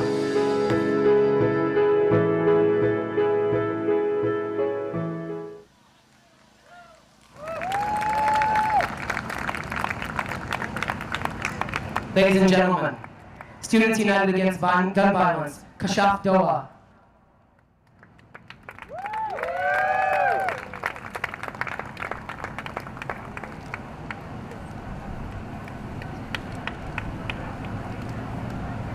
Hello, thank you everyone for coming out today. I'd like to talk about my personal experience about with gun violence. Every immigrant's dream is to have a better future. We hold on to the belief that if we struggle today, we'll have a better life tomorrow. When my parents immigrated to the United States, they held on to that very belief. They came here for opportunity, education, and most importantly, security. A year before my parents packed up their bags for the American dream, two men in balaclavas broke into their Pakistani home. My father told my mother to keep their 3-month-old daughter safe while he warded off the men. My mother said, no, don't leave this bedroom, don't leave your baby. But he did anyway because he wanted to keep his family safe. That night, my father was shot 3 times. The morning after my father's shooting, a headline read, "One man shot in late-night burglary." That headline didn't mention pain because those bullets brought an incredibly long journey of pain. After the surgeries, my father didn't recognize me, his daughter. He didn't recognize the woman he married. He spent endless therapy sessions in silence because how could one gun shatter so many lives? But over time, maybe with the power of resilience, maybe by some miracle, he recovered. First, he gave one-word responses, then he spoke in short sentences, and then finally full conversations. He began to play with me and laugh with my mom. But what finally restored his hope was when he read a letter that confirmed his family's visa to the United States of America. Immigrants like my parents come to this country knowing that they'll face discrimination, that their life won't be easy, yet they risk everything because they'll be safer here than anywhere else. But after all the recent American mass shootings, my parents can't help but ask, are my children safe? There have been 260 mass shootings this year, 7,800 gun-related deaths, and 16,400 gun-related injuries. The numbers speak for themselves. America has a gun problem. If we continue to ignore it, if we continue to acknowledge gun violence as a public health problem, these numbers will only increase. Passing common sense gun laws such as universal background checks and closing the terror gaps is only the first step in creating safer communities. But that's not enough. We have to improve our mental health facilities, invest in effective programs like the Cure Violence model, which treats violence as a disease. And with this program, 23 US cities saw as much as a reduction as 73% of shootings and killings. But despite these hopeful results, despite all the incredible human genius available in this beautiful country, despite all the need for more answers, gun violence prevention research is severely underfunded. Congress must wake up and face the underlying socioeconomic factors that contribute to gun violence. I am a Muslim American asking for gun control reform because guns in the wrong hands make bigotry deadly. To my LGBTQI friends, colleagues, and fellow justice seekers, I love you, I respect you, and I stand with you. Silence is not an option. That's why I joined Students United Against Gun Violence. Our future is at stake, and we don't want it to be cut short by a bullet. We have seen in Charleston and Orlando what bigotry can amount to. So it's time to protect the LGBTQI community. It's time to protect unarmed Black men. It's time to protect women's rights. It's time to protect the millions of immigrants who have helped to build this country. It's time to make America the secure place my father dreamed possible. It's time to disarm hate. Congress, do your job. Thank you.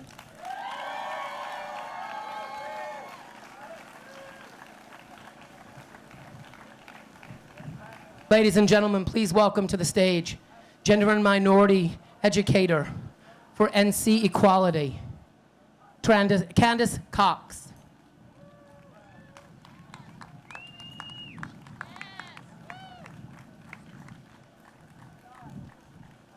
Disarm hate, make some noise. Oh,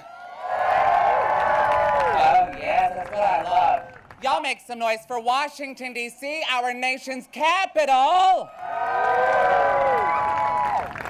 I also want to give a lot of thanks to the law enforcement who are out here today protecting us and serving us and ensuring that we can recognize who we are and express it. Please show them some love.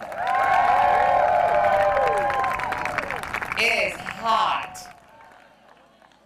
Ain't it hot? But we're here. We are here. I know about hot. I'm from North Carolina, the wonderful, amazing state of North Carolina. The unfortunate state where we have House Bill 2. The unfortunate state where we have a governor who says that he is protecting women and children from sexual predators such as myself.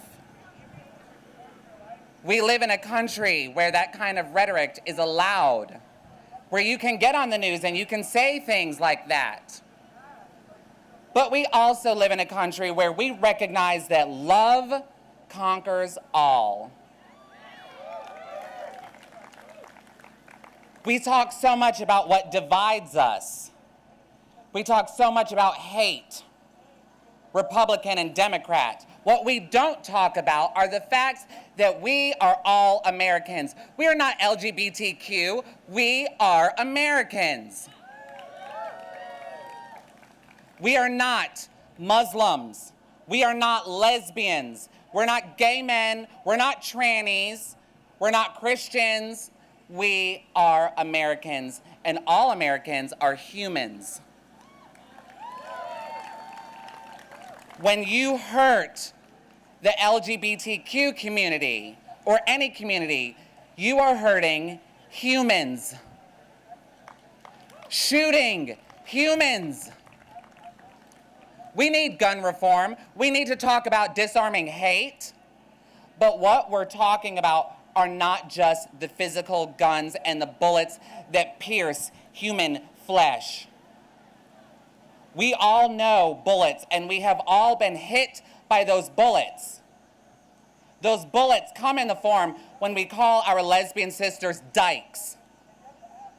Those bullets come in the form when we call gay men faggot and tranny. Those are bullets, and we have to disarm those bullets. We have to do that. But when we disarm, we have to arm. We arm the educated population by giving them education on who we are, what we are, what we stand for, what we want. That is what we do. When we disarm, we must arm people. We have to show the world that Orlando was unacceptable. And it was not unacceptable because those were LGBTQ brothers and sisters. Those were humans. who are a part of our community. Sandy Hook, those were humans. You do not have the right to take human lives because you don't like what they stand for.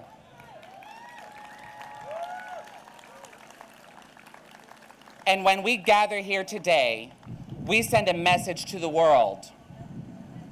And that is that you don't have to like us. You don't have to love us, but you will respect us.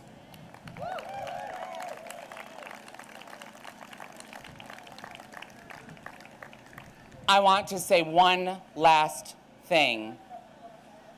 It's not enough to show up. It's not enough to hold a sign. It's not enough to get on social media and talk about atrocities. It is more than that. We have to reach over to our brothers and sisters. We have to tell them that we love them and we accept them.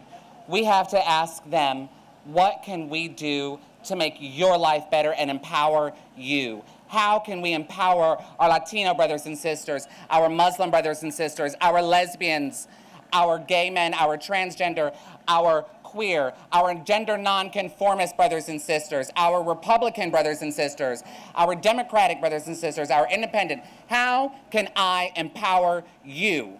How can I help you make your life better? Because when your life is better, my life is better. And when you respect me and I respect you, we are better people, and that is what America stands for.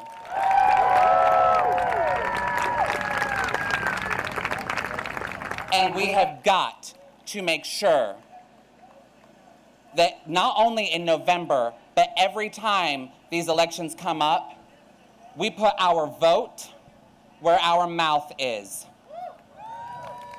We put people in that White House that represent American interest.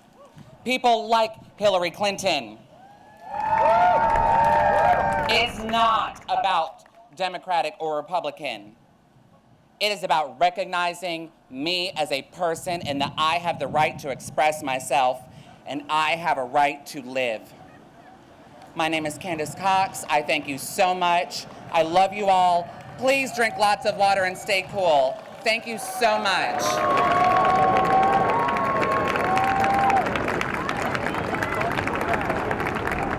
Thank you very much, Candace. Ladies and gentlemen, please welcome back to the stage Randy Driscoll, singing What Matters for the Matthew Shepard Foundation.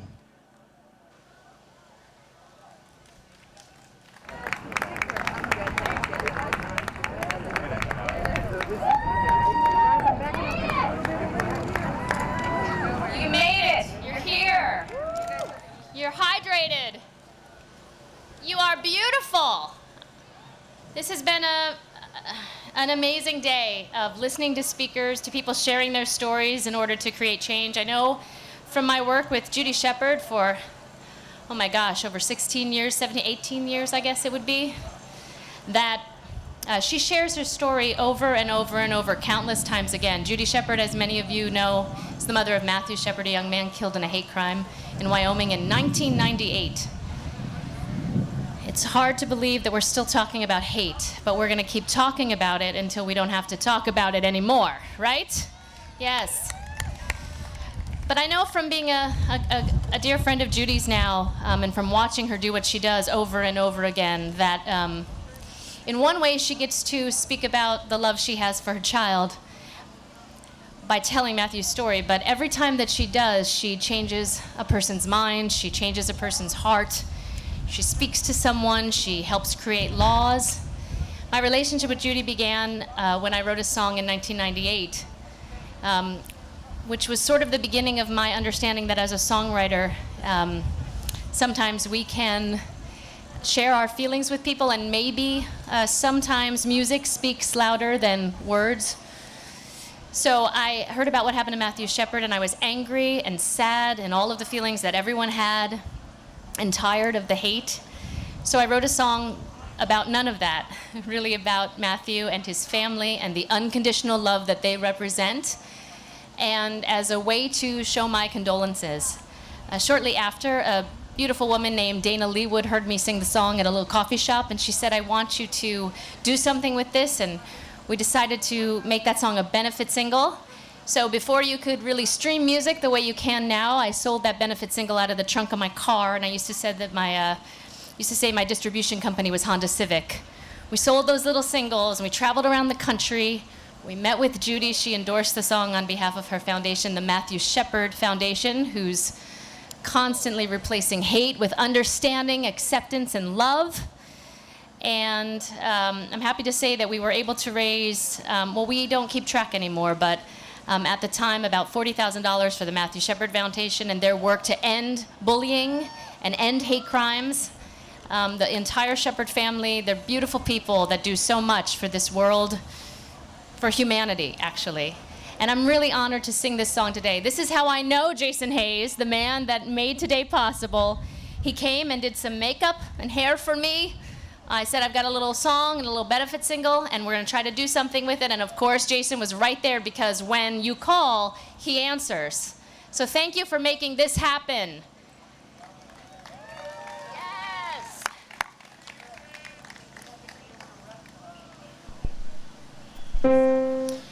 So this song is called What Matters, and it's a song about unconditional love. And I feel that here today, and I'm with you, and I'm glad that we're standing together for that.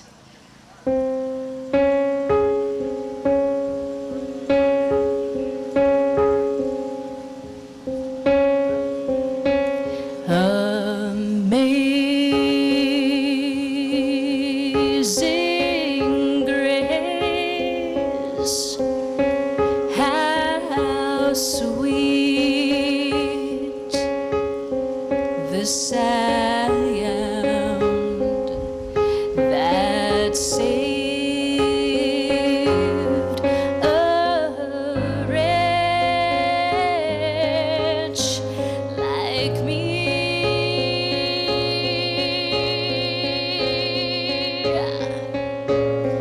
I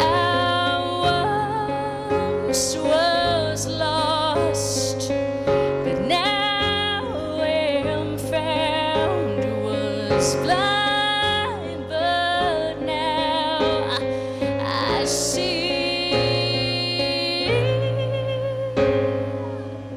Once was lost, but now am found. Was blind, but now.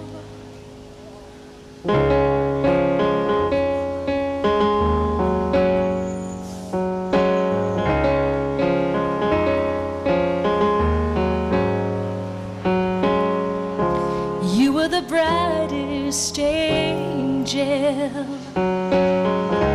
heaven had ever seen. You walked in with the story to tell, and 10,000 tongues to scream. And you said, doesn't your heart beat the same as mine? Haven't I told you 1,000 times? It isn't the air in my lungs, the same air you breathe. So who cares whose arms I'm all wrapped up in? Who cares whose eyes I see myself in? Who cares who I dream of? Who cares who I love? Yeah. Yeah. And heaven help me, for I am lost.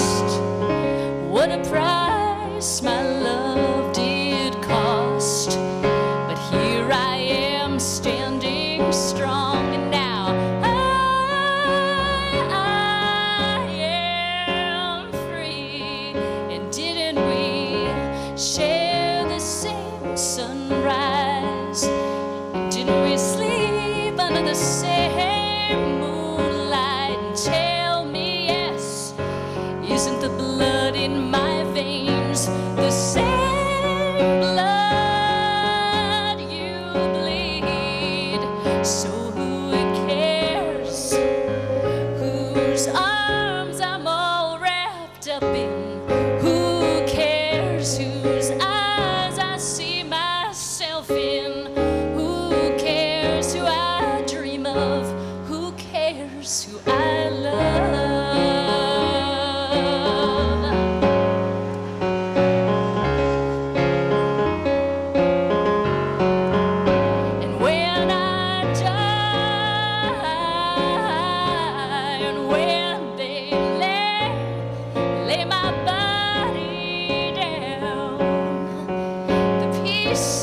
ground. Just look at it, bring us all around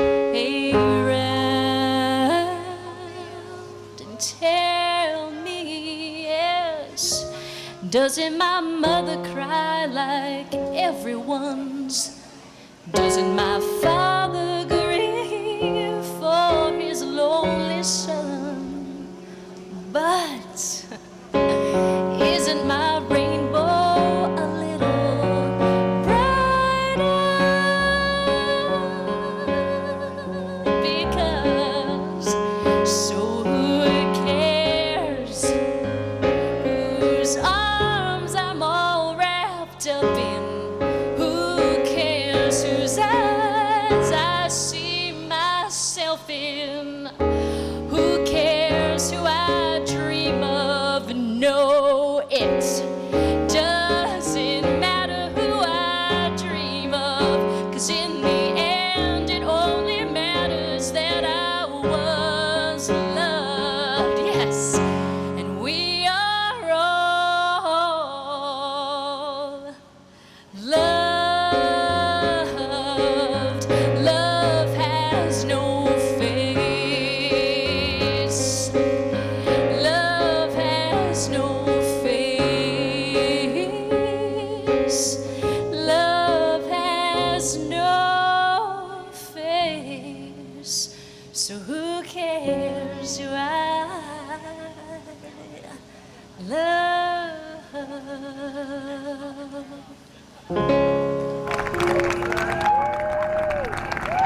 Thank you. Love you. Driscoll, thank you.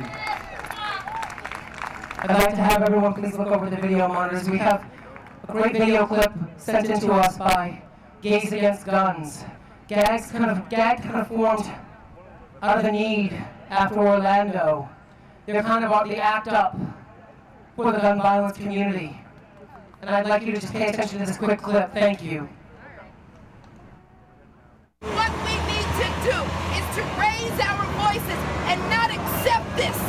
And so what we need to do is go to Congress, because Congress is in the pockets of the NRA.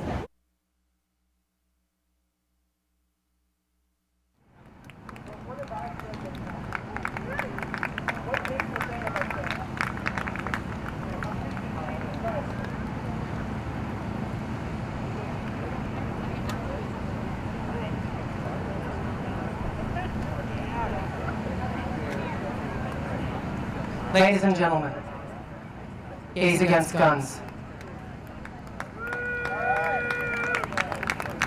Please welcome to the stage, Connecticut Against Gun Violence, Ron Pinciaro and the team.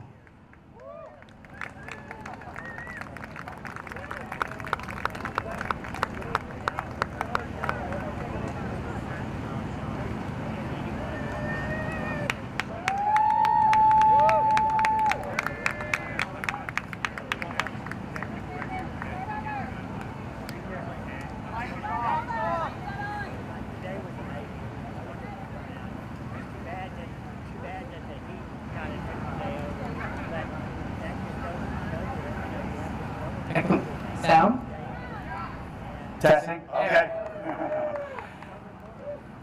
I'm going to be brief. I'm Ron Pinciaro from Connecticut Against Gun Violence, and these are some of the people who have come down from Connecticut today.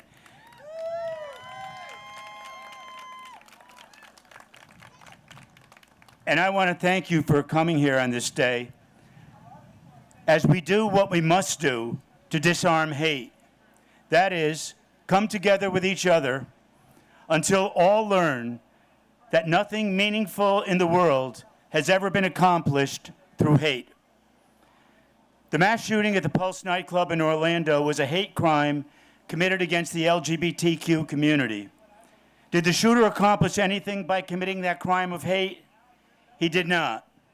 But we will, in honor of those who suffered and died that night and all victims of gun violence. Mass shootings and gun deaths generally affect all people, not only the victims, but their friends, families, and loved ones. It is the rare gun death that affects only one person. In Connecticut, we're fortunate that we have strong gun laws. We have the second strongest gun laws in the nation, and we have the fourth lowest rate of gun deaths in the nation. In fact, of the 10 states with the strongest gun laws, 7 of those states are among the states with the lowest gun deaths. So smart gun laws work. Smart gun laws save lives. And we're here today to demonstrate our commitment to our partners in the LGBTQ community and all organizations who understand that we need to strengthen our federal gun laws in order to keep our communities safe from gun violence. We are here today, our nation's capital, to demonstrate that we will not quit until our Congress has the courage to stand up to the gun lobby and call a vote on significant reform of our gun bills. We can't stop the haters from hating, but we can stop them from getting guns to kill the people they hate with. We feel that a political shift has taken place since Orlando's massive hate crime.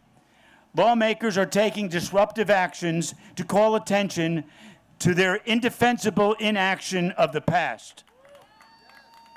And if our Congress does not change our gun laws, then we are committed to change our Congress. Thank you very much for being here. So glad to be here with you. Thank you.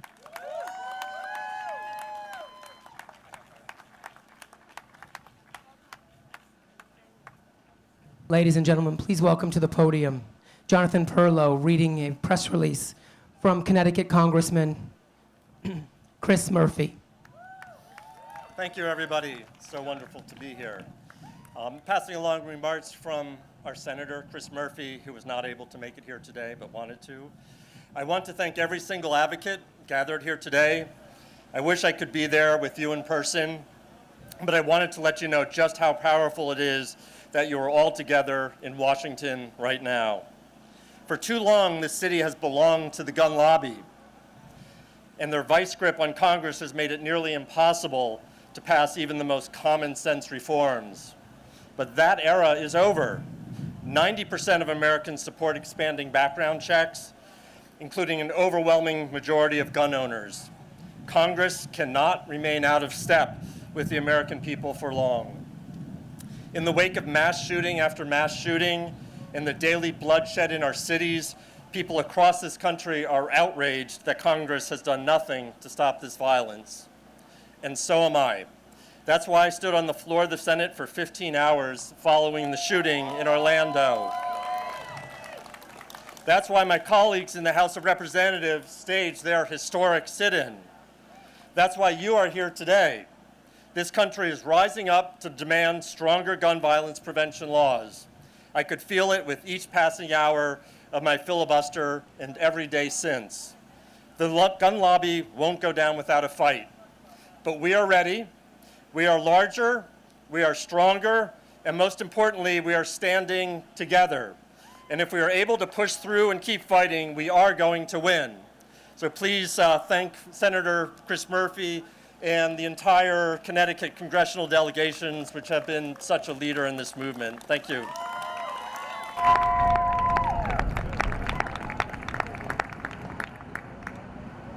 Ladies and gentlemen. Simple common sense proposals to keep guns away from suspected terrorists and require background checks for gun sales. Both ideas are strongly supported by a majority of Americans. We've had lots of contemplation. We've had plenty of time to pause and reflect. We seem to have moments of silence every week on the House floor. We've had so many thoughts and so many prayers, but no votes. Orlando was just the latest in an awful series of mass shootings, all of which, we usually say in hindsight, were committed by people who should not have had a gun. Some shootings are committed by people who claim to be inspired by extremist religious ideology. Shootings like Fort Hood, Chattanooga, Colorado Springs, and San Bernardino. Shootings are committed by abusers, stalkers, or perpetrators of domestic violence. The spouses, significant others, or family members of mass shooters have the greatest risk of being numbered among the fallen. And nearly all mass shootings, like Newtown, Aurora, Lafayette, Tucson, Virginia Tech, are committed by people who are later said to have had exhibited extreme signs of mental instability. In Virginia, Cho, everyone knew that that young man was seriously mentally ill. And so many mass shootings like Emmanuel AME Church in Charleston, Umpqua Community College in Oregon, the Sikh Temple in Wisconsin, are committed by hate-filled individuals who target victims because of their identity. You know, the person who killed 49 Americans in Orlando was all of these. He committed horrible acts of violence against his ex-wife. He exhibited such derangement and fright that he frightened classmates and coworkers. He was investigated as a potential terrorist by the FBI, and he chose to target a gay nightclub on Latin night. He was, in virtually every respect, literally the last person that we would want to have access to legally buy a gun. And yet, he went into a gun store and legally purchased an assault weapon, a Glock, and a huge amount of ammunition. Now, he didn't violate any laws in the purchase of these weapons because our laws are not good enough. There are things that we can do to help this problem. We can expand background checks to prevent dangerous people from getting guns. We can allow the Attorney General to prohibit suspected terrorists from buying guns. We could pass my bill, the Keeping Guns from Criminals Act, to hold gun owners accountable for making sure they only sell weapons to responsible people. We could try to pass another great bill, the ATF Enforcement Act, which would allow the ATF to truly enforce gun laws and call the bluff of those who say our gun laws are good enough. And we could pass gun violence restraining orders like they have in California so that law enforcement and family members can temporarily remove guns from family members who are in moments of crisis. I know each one of us has had family members who are either in deep depression, maybe a psychotic episode, that we absolutely didn't want to have a gun. Look, there are a lot more things we could be doing instead of having these endless moments of silence and then getting out of town for 6 or 7 weeks. Doing nothing is not rational. It's madness, it's folly, and it's morally wrong. And we owe it to the victims of gun violence and their families to do something, and we owe it to ourselves. But why don't we do anything, you must be wondering? Why does Congress keep failing to act, especially when all of the surveys show 90%, 85% support these measures? We don't do anything because Congress has leaders who are beholden to the gun lobby. We don't do anything because the Speaker is afraid of having his members in moderate districts have to take tough votes. We don't do anything because the Republicans are all standing behind their nominee, a standard bearer who thinks the answer to any problem he can't solve is Second Amendment people. They're standing behind a man who attended an anti-LGBTQ rally this week, 3 months after the Pulse nightclub shooting, a rally they held in Orlando. They're standing behind a candidate who wants to appoint Supreme Court judge who will strike down marriage equality. We've come all this way, and we are not going to go back. I wish I could say this was just about party loyalty, but sadly, Trump isn't as different as you might think. House Republicans this summer decided that it was more important to them to try to attack LGBTQ government workers and regulate bathrooms for transgendered people than it was to fund the government. And I don't mean that figuratively. They actually stopped the entire appropriations process because they couldn't pass amendments attacking LGBTQ people. We have to make progress. LGBTQ people were targeted and murdered in hate crimes committed with guns in recent years in places as far apart as Seattle, Manhattan, and Orlando. And we can't stop this problem by pretending it doesn't exist. We must fight back to disarm hate. Congress must listen to the American people who have clearly said enough gun violence and act for change, or I suspect the American people will want to change Congress. I just want to say one more thing. I love my country. I'm very proud to be an American. I find great meaning in doing my best to serve the people of my country. And I treasure our Constitution and its amendments. But I also know it's not perfect. Our original Constitution only gave white men the right to vote. Our original Constitution counted a slave as 3/5 of a person. We banned alcohol and then repealed the ban. And it was not until 2008, 234 years after our independence, that the Supreme Court, by the narrowest of votes, 5-4, in the Heller decision, decided that the Second Amendment protects the individual's right to keep and bear arms for self-defense. It drives me crazy when our colleagues in Congress elevate this latest and most controversial interpretation of the Second Amendment above the sanctity of life.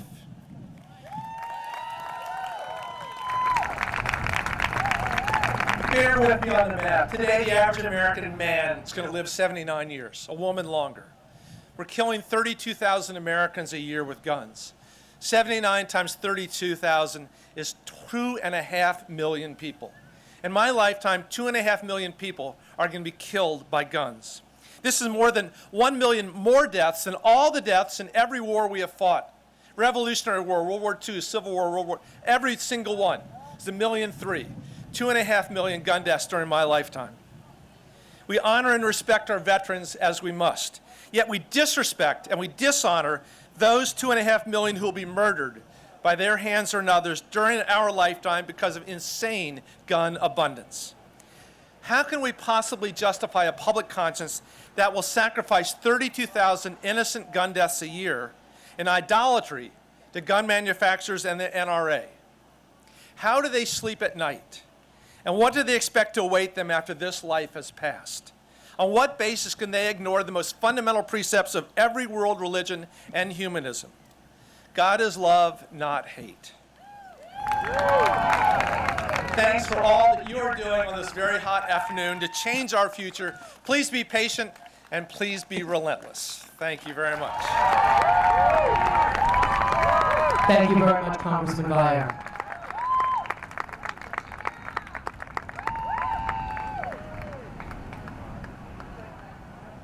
Ladies and gentlemen, please welcome to the stage Christine Lyon, mother of Christopher Drew Lyon, her son who was killed in Orlando at Pulse.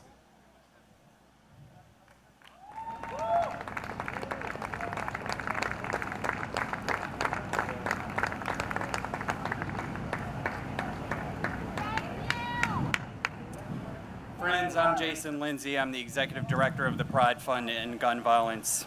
We are all here for such an important reason. We're here to disarm hate. The time has passed for people with hate in their heart to have access to weapons of war.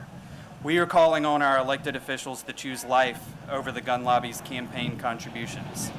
It is my privilege to introduce someone who is very near and dear to my heart, someone who should not have to go through what she endures every single day since the Pulse tragedy.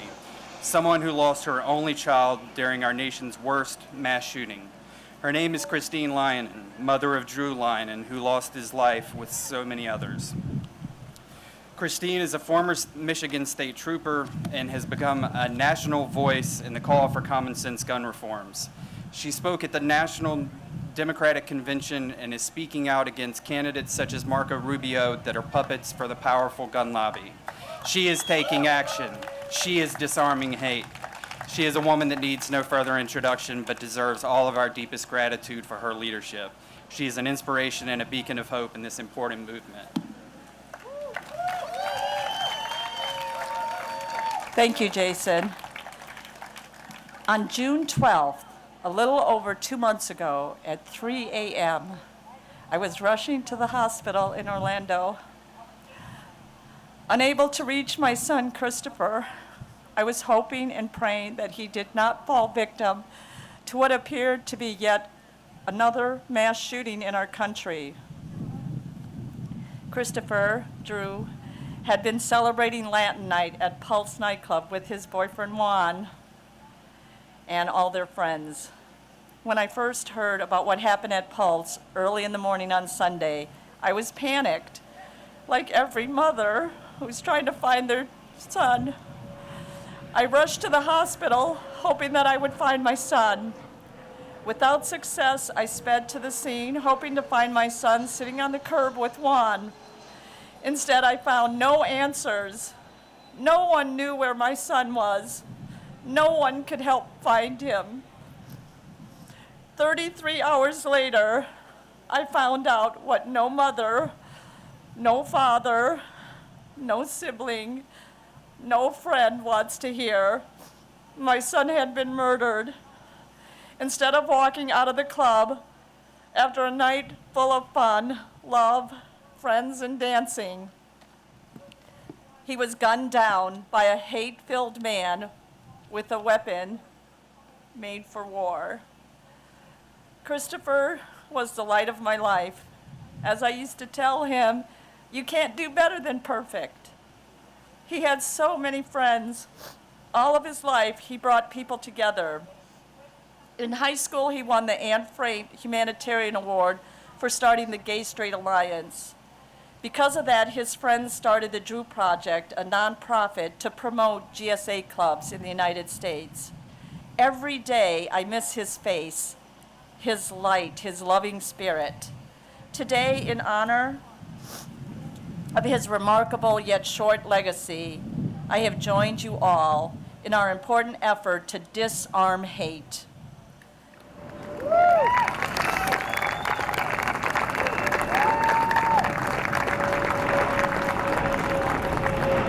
When Christopher was born, I was a Michigan State Trooper. When I went into labor, the hospital placed my off-duty gun in a locked safe. And I didn't even think of objecting, because I know that common sense gun policies save lives.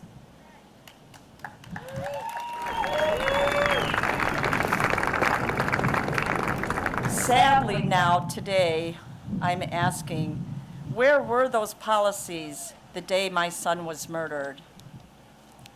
The man that killed my son and 48 others and injured 53 more used a weapon that could fire 30 bullets in 1 minute. Why was he able to get his hands on this weapon? I will never understand. And that is why I have dedicated myself to the movement to pass common sense gun reforms in our country.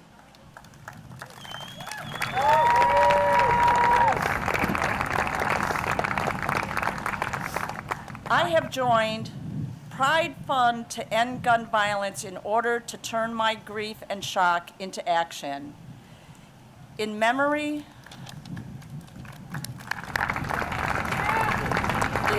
of my wonderful son, Christopher Drew, I will be fighting alongside Pride Fund and all of you as we take on the gun lobby and stand up to prevent future gun tragedies. As a former state trooper, I know we can reduce the amount of gun violence in our country. It is time for us to stand up for lives, not the pockets of gun manufacturers.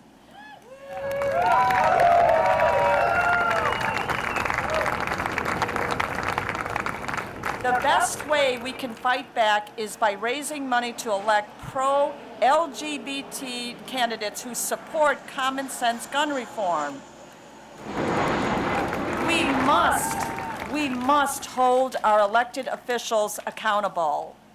No one, no mom wants to be part of a group that has to speak at events like this and talk about our personal tragedies. Gun violence is a solvable problem. All we have to do is shift our focus just slightly, just like we did before with car safety. Today, nobody questions the fact that wearing a seatbelt saves lives. We must do the same for gun reform.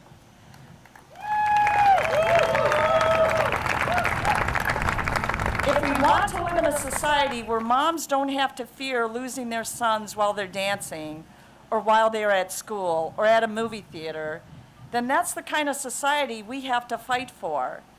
That is why we must stand up to the gun lobby and their puppet candidates in Congress.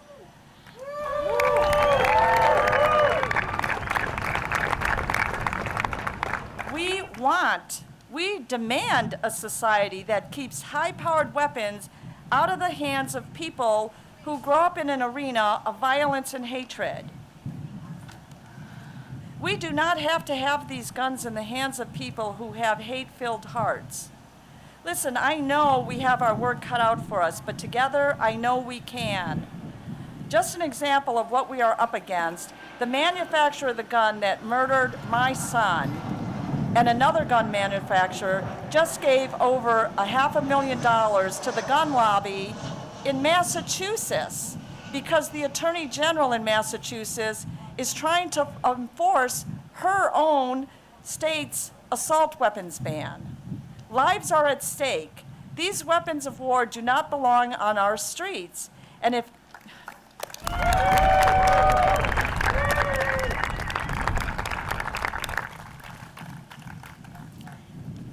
And if every one of us here today just gave $10 to the Pride Fund, we would be well on our way to defeating the gun lobby this fall.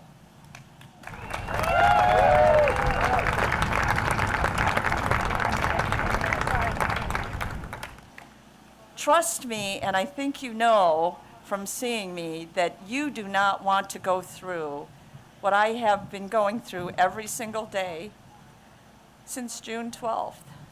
So you can get out your phone, go to www.pride.org and donate now. It's really easy.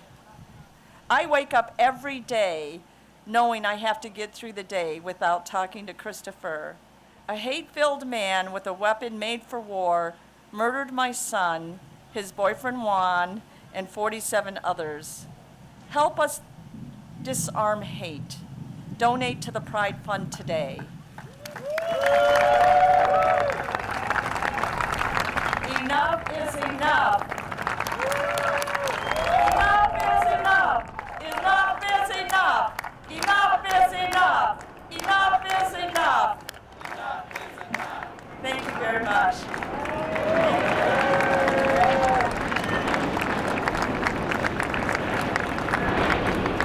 Thank you very much, Christine. Please welcome to the stage domestic violence gun victim survivor, Christine Ranta.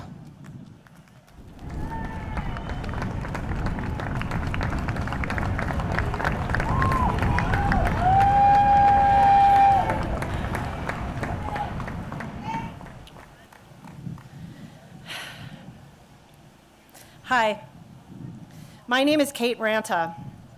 I'm a longtime DC area resident who moved to Florida 6 years ago.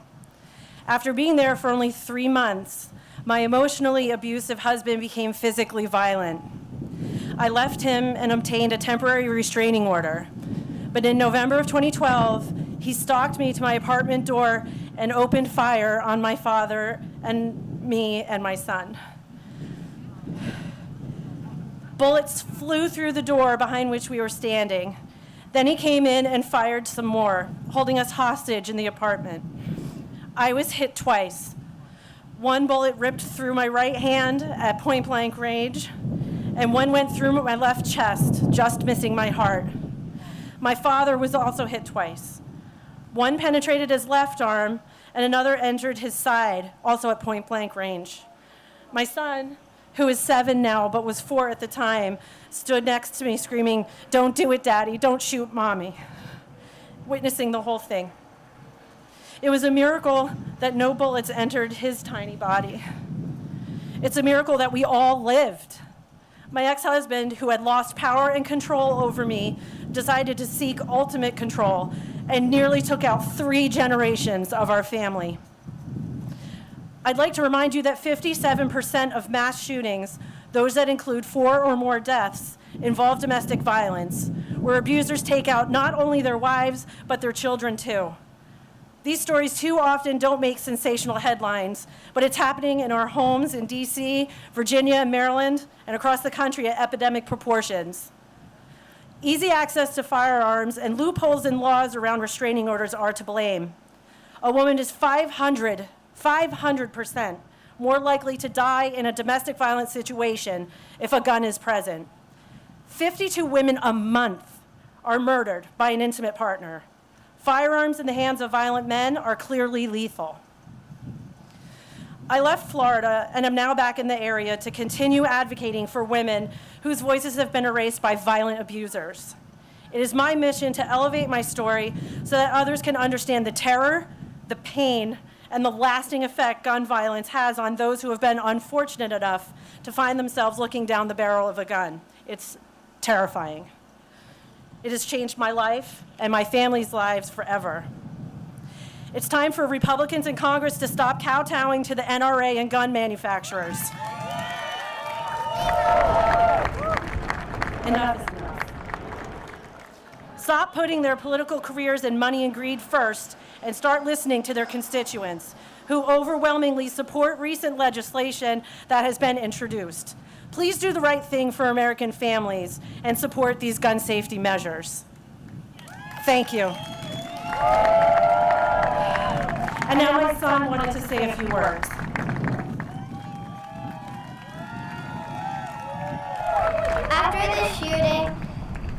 After the shooting, I went to the police station and talked about what happened, and then I went to the hospital and saw my mom laying in the hospital bed, and that's why I don't like guns. Thank you.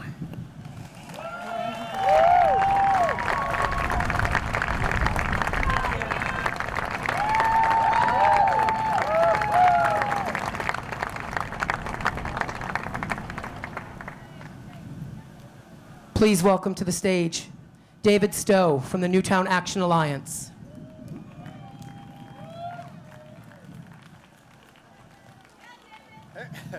Good afternoon, Disarm Hate. While we're at it, maybe we can disarm the heat a little bit too.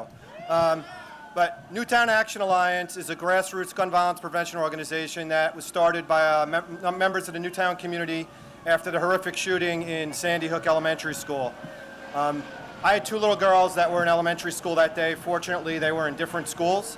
But that day, I made a promise to myself that I was going to do something to make sure that my kids can grow up in a world where they didn't have to experience that kind of violence, and do anything I could.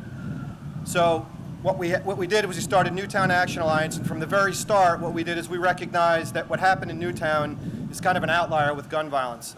Primarily, gun violence happens in our inner city communities, happens one-on-one in domestic violence like Kate was just talking about. And we need to really reach out to those communities. So we made it our mission to reach out to our urban centers in New Britain and Hartford and Bridgeport, and we've worked with them. We've reached out to families and victims in Oakland and Chicago. Some of those people are here today. But it's all about, and what we also recognized is that there was this huge group of gun violence prevention organizations, but they all were working as disparate organizations. And we kind of made it our mission also to bring these groups together and get them to collaborate and unite. And things like this, and today, just look behind us, we have over 50 organizations that collaborated on this event. That's how we're gonna make a difference. So this event, what happened at Pulse, what happened at Newtown, what happens every day in our urban centers, I mean, 100 people were shot in Chicago last week. This has to end. The way this ends is that everybody gets off their ass and does something about it. Everybody gets involved. The one thing that everybody has to do is vote. Don't say you're gonna vote, don't talk about voting, go and vote. Talk to your family, talk to your friends. If they have differing opinions, listen to those opinions, and then tell them why they're wrong. Because they are. If you're opposing gun violence prevention, you are simply wrong. All the statistics point to us needing to do something, that a gun in the home does not make you safer. It makes you and those in the home more likely to be killed. A gun in any situation introduces a gun to that situation and makes the occurrence of gun violence far more likely. So what we need to do is we need people to be educated. We need people to talk about gun violence from a sane and educated level, because so much of what's out there is just rhetoric and people are not talking to each other. They're just yelling, they're talking past each other.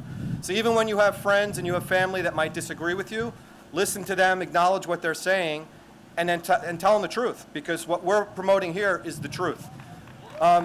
Just one thing, and along the lines of collaboration and a lot of what we've been doing with Newtown Action Alliance is we started after the first year, or the 1 year anniversary, we started a vigil here in Washington, D.C., and we've done that every year. This year it's actually going to be on December 14th, which is the anniversary of the Sandy Hook shooting at St. Mark's, which is on Capitol Hill.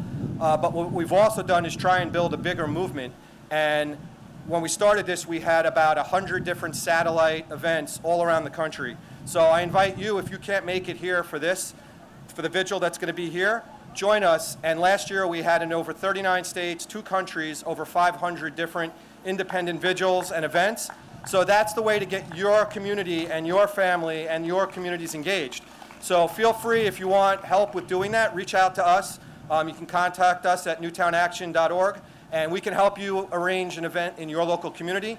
And again, just like to thank everyone for showing up, and keep up the faith. It's not an easy fight, but we will win this fight because we are on the right side of history. Thank you.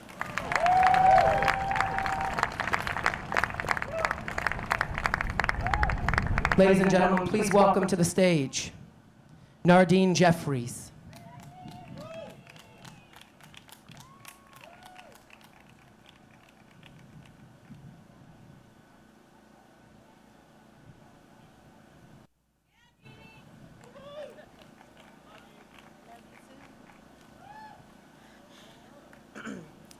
afternoon and welcome to Washington, D.C.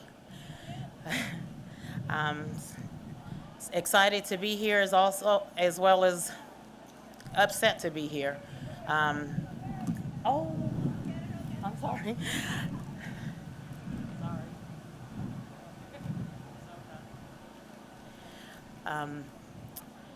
Every day we hear about shootings that go on all across the United States of America, and every day my heart bleeds because March 30th, 2010, my only child was gunned down right here in Washington, D.C., about 7 miles from here, in what was known at that time as the worst mass shooting in D.C.'s history, called the South Capitol Street Massacre.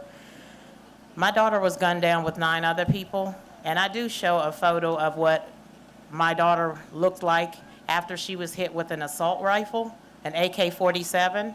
She was shot in the head at close range, also in the shoulder. It's not a pretty picture, but that's the reality of what gun violence is. I'm not going to show pre-gun violence because this is what the reality is. My daughter was killed, and people are dying every day. This is not the America I grew up in. This is not the America that I will accept.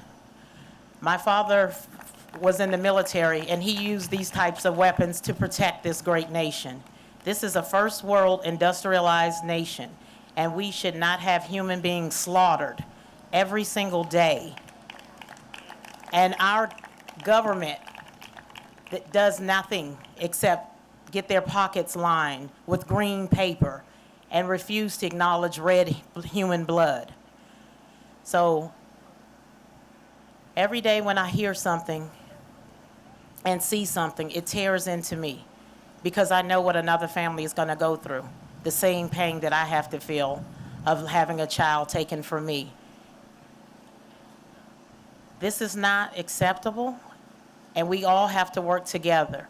There is no, it's a black thing, it's a white thing, it's a poor thing, it's an inner city thing, it's a gang thing. This is a human thing. This is an American thing.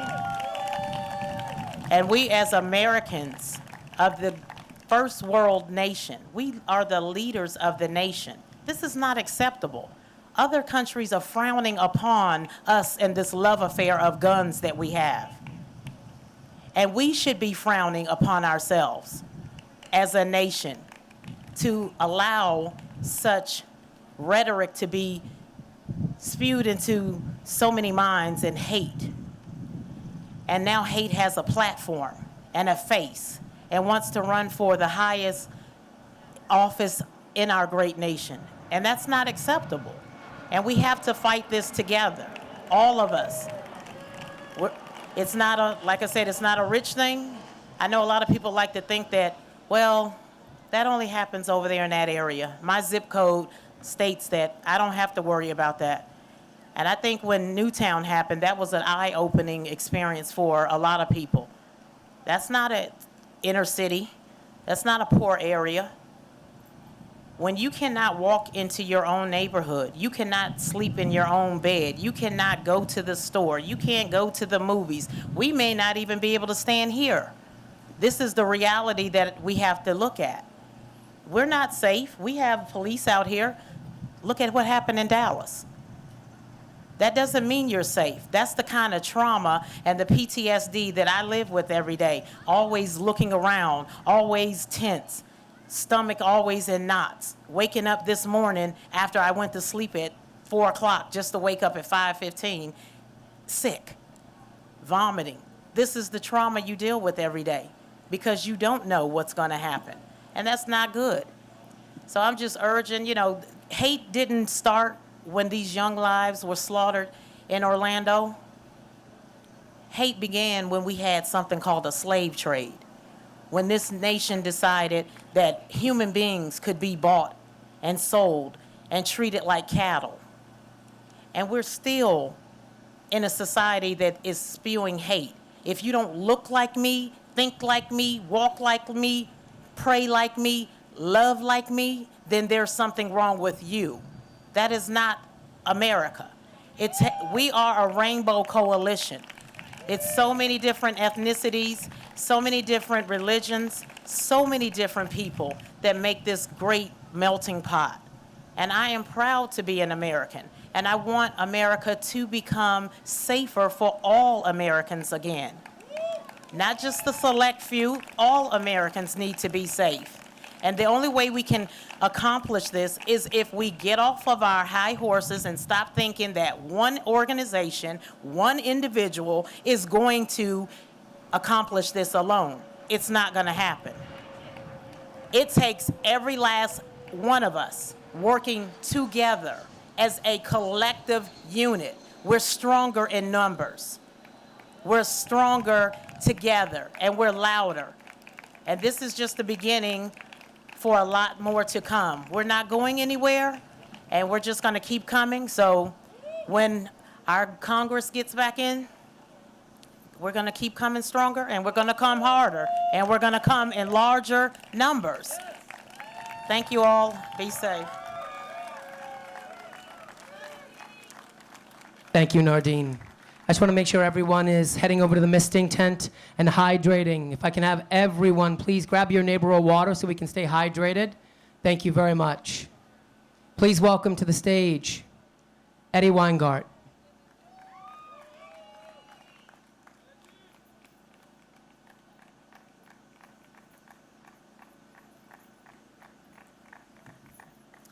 Thank you.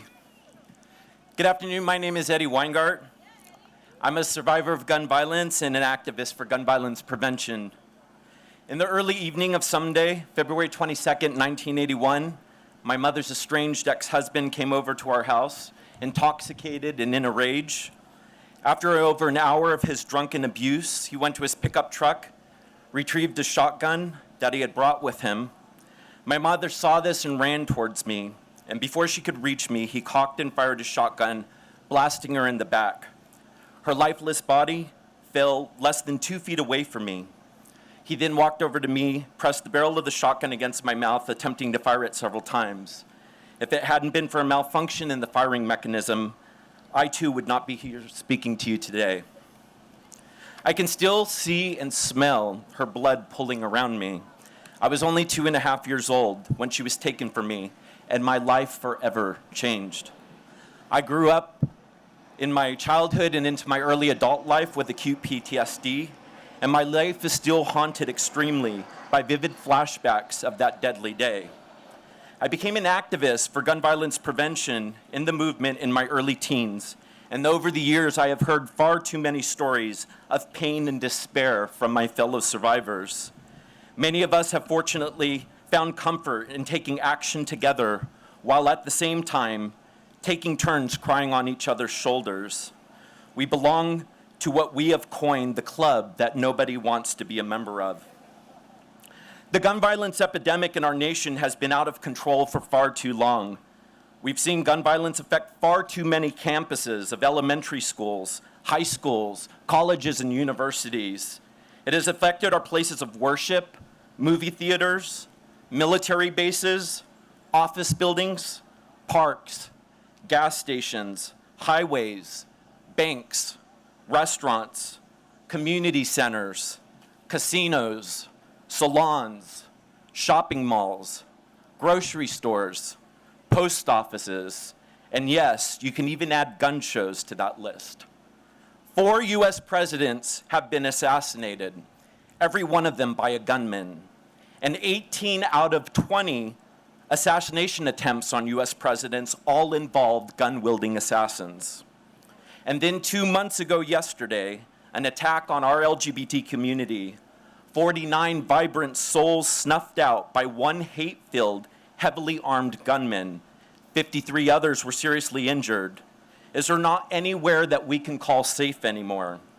Have you had enough? There has never been a more dire time to act than right now. If you don't believe me, then listen to the Republican Party's pick for presidential candidate, Donald Trump. This man has done what no other presidential candidate has ever dared to do before. By so brazenly voicing bigoted and hate-filled rhetoric from the center of his platform. He also continues to amplify the lies and anti-gun violence prevention propaganda. And just this past week, he more than hinted to his supporters that his victory could be swift and easy if Second Amendment supporters were to assassinate his opponent, Democratic presidential candidate Hillary Clinton. This is unacceptable in this nation.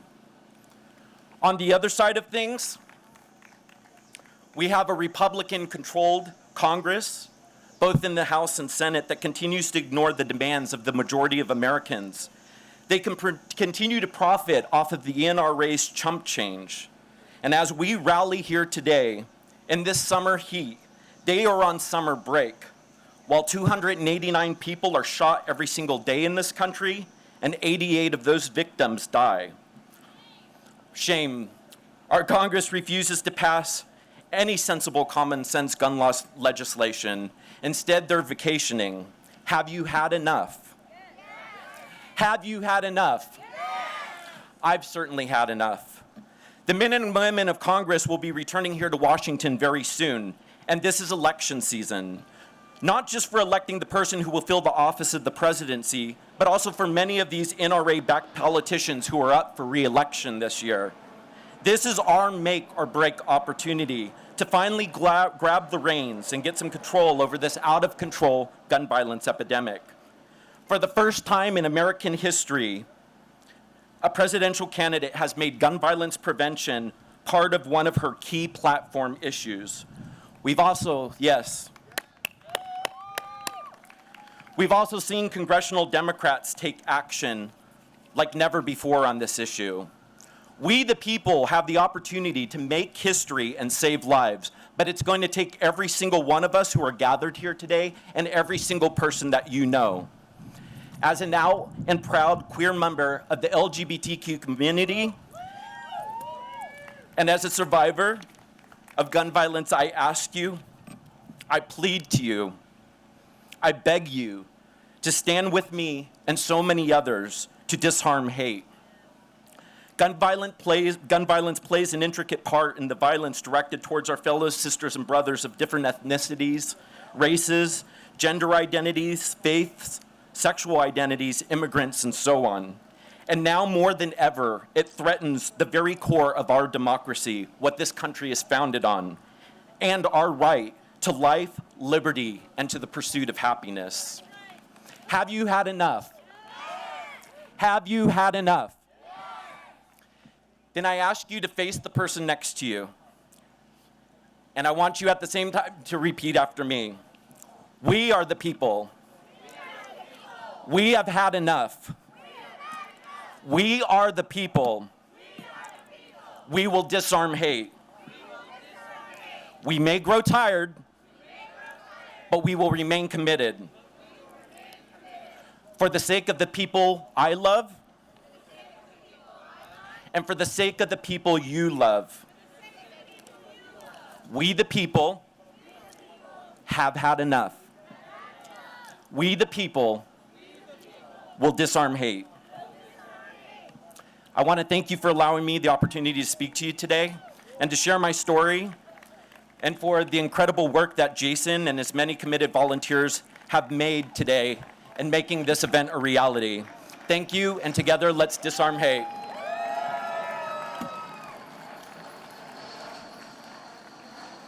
Thank you very much, Eddie. Please welcome to the stage, from One Pulse for America. I'd like to take a moment just to explain to you what One Pulse is.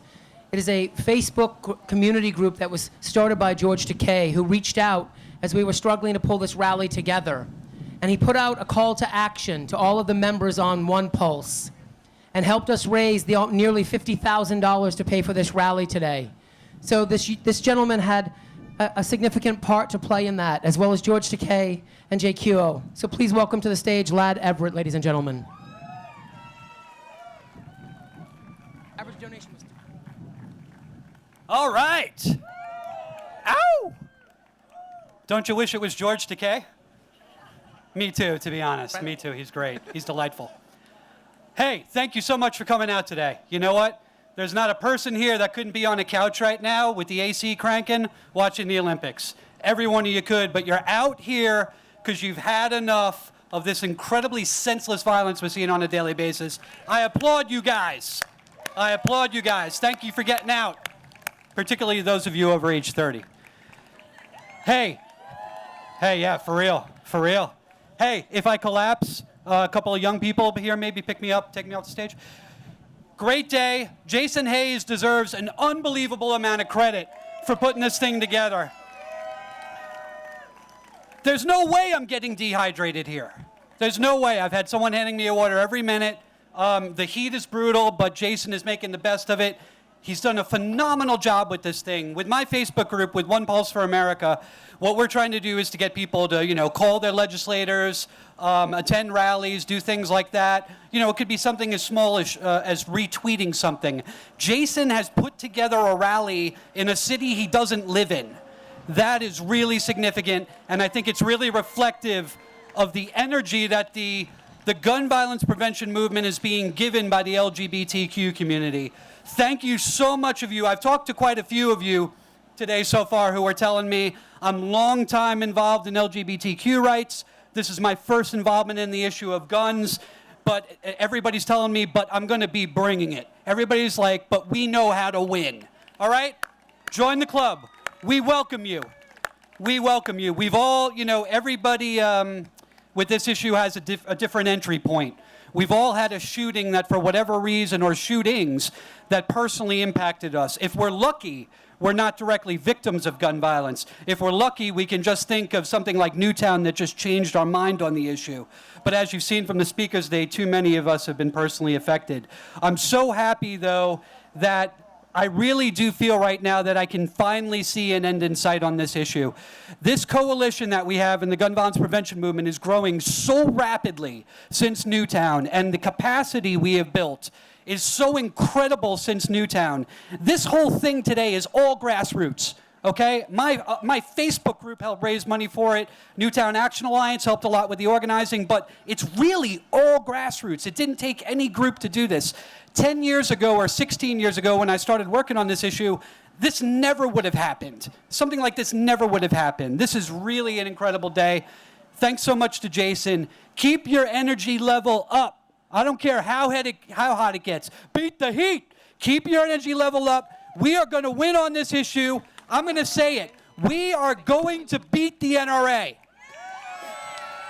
Say it with me one time so you start to believe it a little bit. 1, 2, 3. We are going to beat the NRA. We're going to beat them. We're going to beat them convincingly. We are starting a tide right now that is going to overcome them, and we are going to go through them to get the reform we need. We're not going to be ruled by Ted Nugent and company any longer in this country. We're going to do this.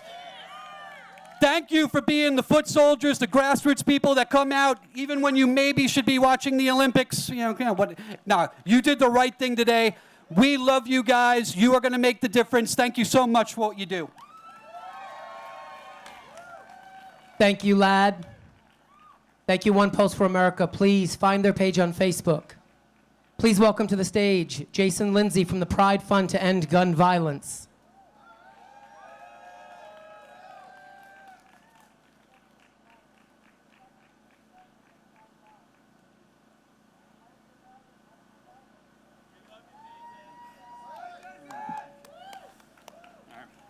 Friends, 2 months ago, a man filled with hate and an assault rifle left 49 people dead and 53 others injured. Before that, hate walked into a church and opened fire. And even before that, hate marched into an elementary school and gunned down children and their teachers. And you know what hasn't happened? Any action whatsoever from our Congress. Shame. Shame. There has been no action by Congress to protect us from people with hate in their heart from buying assault weapons and other deadly devices. But today we are here to call on all members of Congress. We are here to say enough. It is time for action. Too many people have died, and too many more will continue dying until sensible gun policies become law. That is why I'm here today. My name is Jason Lindsey, and I'm an Iraq war veteran and founder of the Pride Fund to End Gun Violence. Thank you for your service. Thanks. For your service. Thank you. 7 weeks ago, I started Pride Fund because I'd had enough. For 14 years, I served in the Army Reserve and throughout the world and was trained extensively on how to use an assault weapon. Let me be crystal clear. These weapons are designed for the specific purpose of killing human beings as quickly and as efficiently as possible. The weapon that I carried in Iraq does not belong in America. Let me also be clear. These weapons are for sale on our streets and have become the #1 weapon used in mass shootings. We do not need these to defend our homes, and we do not need these for hunting in the woods. These are killing machines. Pride Fund is here to give the LGBTQ community and our allies the important movement to pass sensible gun laws. We are supporting pro-LGBT candidates across the country who will act to reform our gun laws and improve the safety for all Americans. I started Pride Fund because I know our community is battle-tested. We are fresh off very important victories of achieving marriage equality and repealing Don't Ask, Don't Tell. I know we can come together and we can take on the gun lobby and we can win. But my friends, this is not going to be easy. We are facing an incredibly well-funded and highly organized opponent. Just in the last week, 1 week, the gun lobby has committed $3.6 million to keep weapons of war on our streets. Their mission is to protect the bottom line of the gun manufacturers, not the American people. In Massachusetts, the gun lobby received $600,000 from 2 manufacturers to take on Massachusetts Attorney General Maura Healey's efforts to enforce the law and prevent the sale of illegal copycat assault weapons.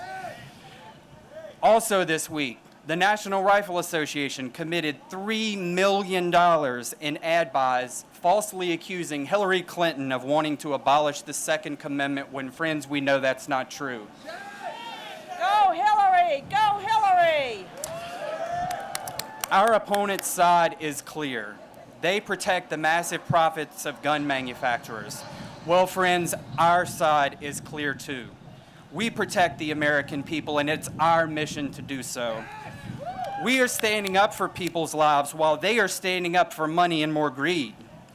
Nevertheless, even though we're on the right side of history, right now we're being outspent every single day, and in order to turn the tide, we have to meet them dollar for dollar in the battle for the safety of all our communities. Posting on Facebook, protesting, and rallying is not enough. We have to act. I want each and every single one of you to take out your phone and go to pridefund.org. Sign up for our emails, join our movement, stand with us, make a donation. The only way we can fight the NRA and make America safer and create lasting change is to mobilize our forces, elect officials who will champion our causes. To do that, we need financial support. You know, like many of you, I'm sure, every gun tragedy has had an impact on you. But the Orlando massacre was the tipping point that pushed me to take action. While I watched the horrific news unfold that fateful day, I was terrified and upset. I didn't know what to do or what to feel. But that day I saw an incredibly strong and grief-stricken mother, Christine Lyon, and talked to a reporter about her missing son, Drew. At that point, she didn't know whether he had survived or not. In the interview, Christine pleaded for people to do something about assault weapons in our country and to prevent another mother from having to endure such a tragedy. Christine, you motivated this gay combat veteran to do something about the assault weapons and many other critical gun reform policies, such as expanding background checks to cover all gun sales, supporting federal funding for research on gun violence, and prohibiting suspected terrorists from purchasing guns. Christine, that day on the news, you gave me my marching orders, and I have reported for duty, along with the thousands of people that are standing with you here today and around this country. We stand with you, Christine. Thank you. Thank you. Your supporters and the people of the gun reform movement are in formation, and we're ready to create change in this country. Everyone at Pride Fund is incredibly honored that you have joined our Board of Advisors and our efforts, and we know that we will achieve great things working together. If we let the gun lobby win, people will still be able to easily get a weapon of war without a background check. And more mothers, more fathers, and more partners are going to lose their loved ones. If we let the gun lobby win, someone with suspected ties to terrorism can still get a gun and can still murder our innocent civilians. If we let the gun lobby win, domestic abusers and people convicted of hate crimes can walk into a gun show, they can buy a gun, and they can commit murder. But if all of us act a little more like Christine, if all of us do just a little more to this cause, we can tip the scales and we can beat the gun lobby at the ballot box this November and every November. Actions of brave, compassionate citizens are what will make difference in this fight. By working together, we can truly make 2016 a turning point in the fight for gun violence. We can only do this with your help.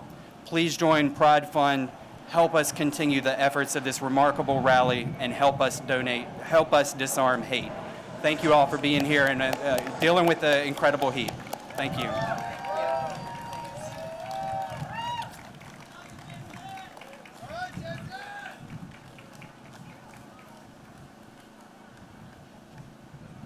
Thank you, Jason. Please welcome to the stage, from Sandy Hook, Matthew Soto, who lost his sister at Sandy Hook.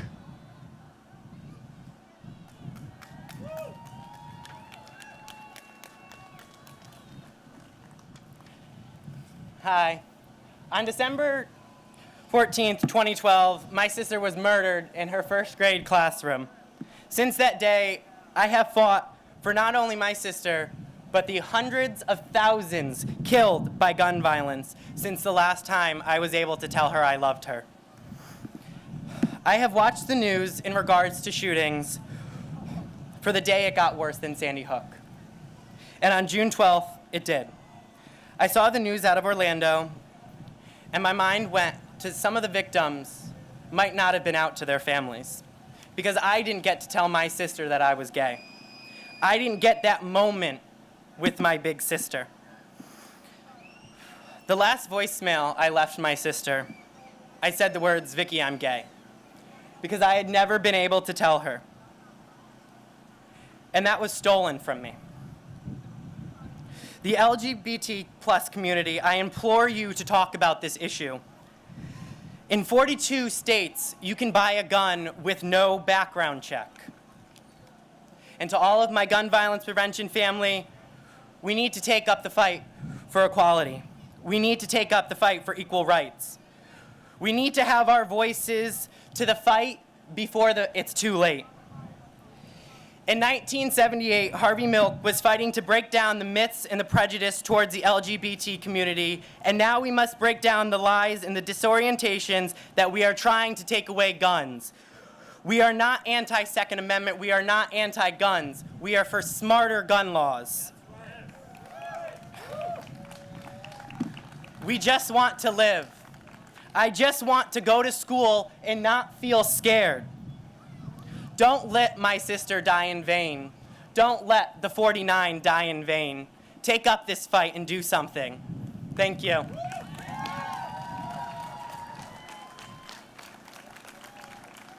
Thank you, Matthew. Please welcome to the stage Kirsten John Foye, representing the National Action Network, and Reverend Al Sharpton. No justice, no justice, no justice, no justice. What do we want? What do we want? What do we want? When do we want it? When do we want it? When do we want it? It is an honor and a privilege to stand here among the courageous, conscientious citizenry of our country. We are all grateful to Jason for his vision and his leadership. We are all grateful to those who supported him in making this day happen. Nevertheless, it is unfortunate that we have to be here. It is unfortunate that we have a government who has abdicated its responsibility to protecting its people from every scourge, foreign and domestic. We can spend trillions of dollars on wars for oil, but the people we pay with our tax dollars to protect us from dangers here at home are doing nothing. We have been, throughout the history of this country, divided along every line you can imagine. We've been divided along racial lines.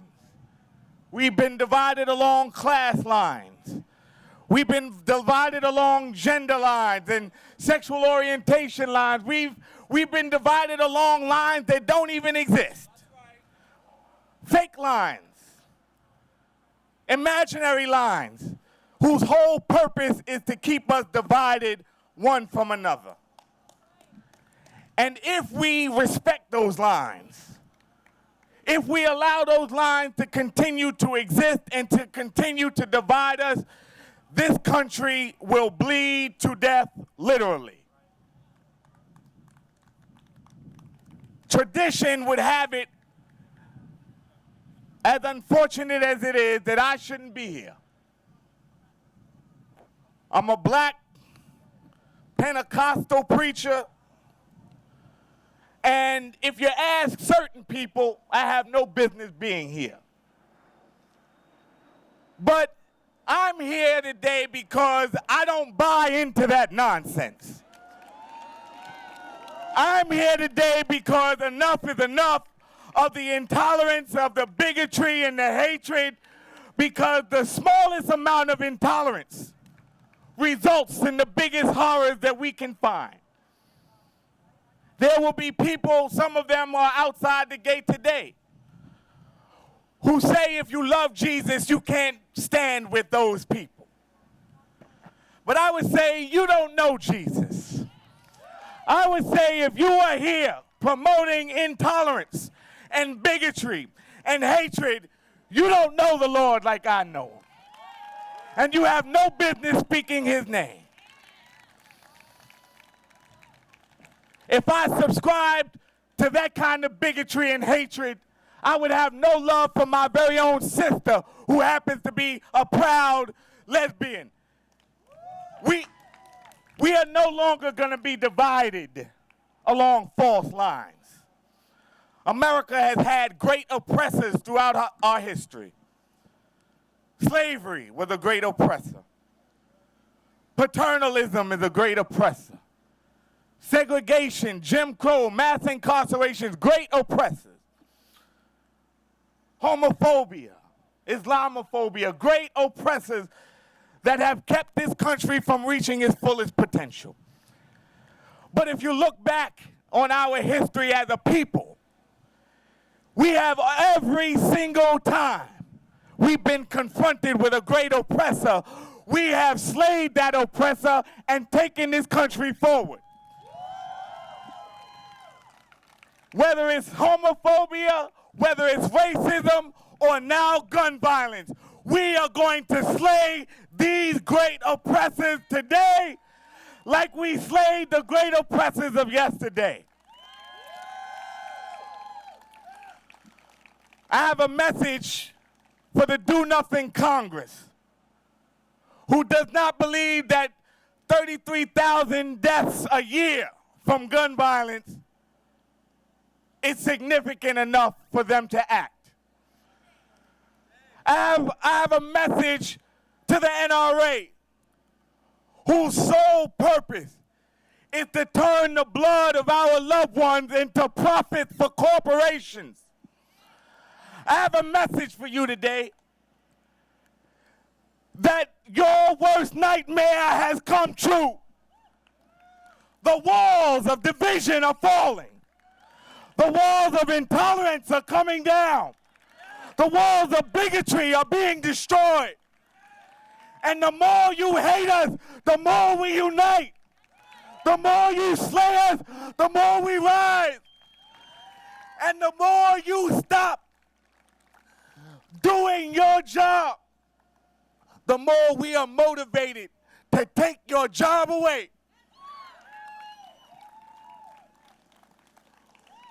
We've been given a mandate in our generation. The generations before us had their calling. Our calling is to preserve life.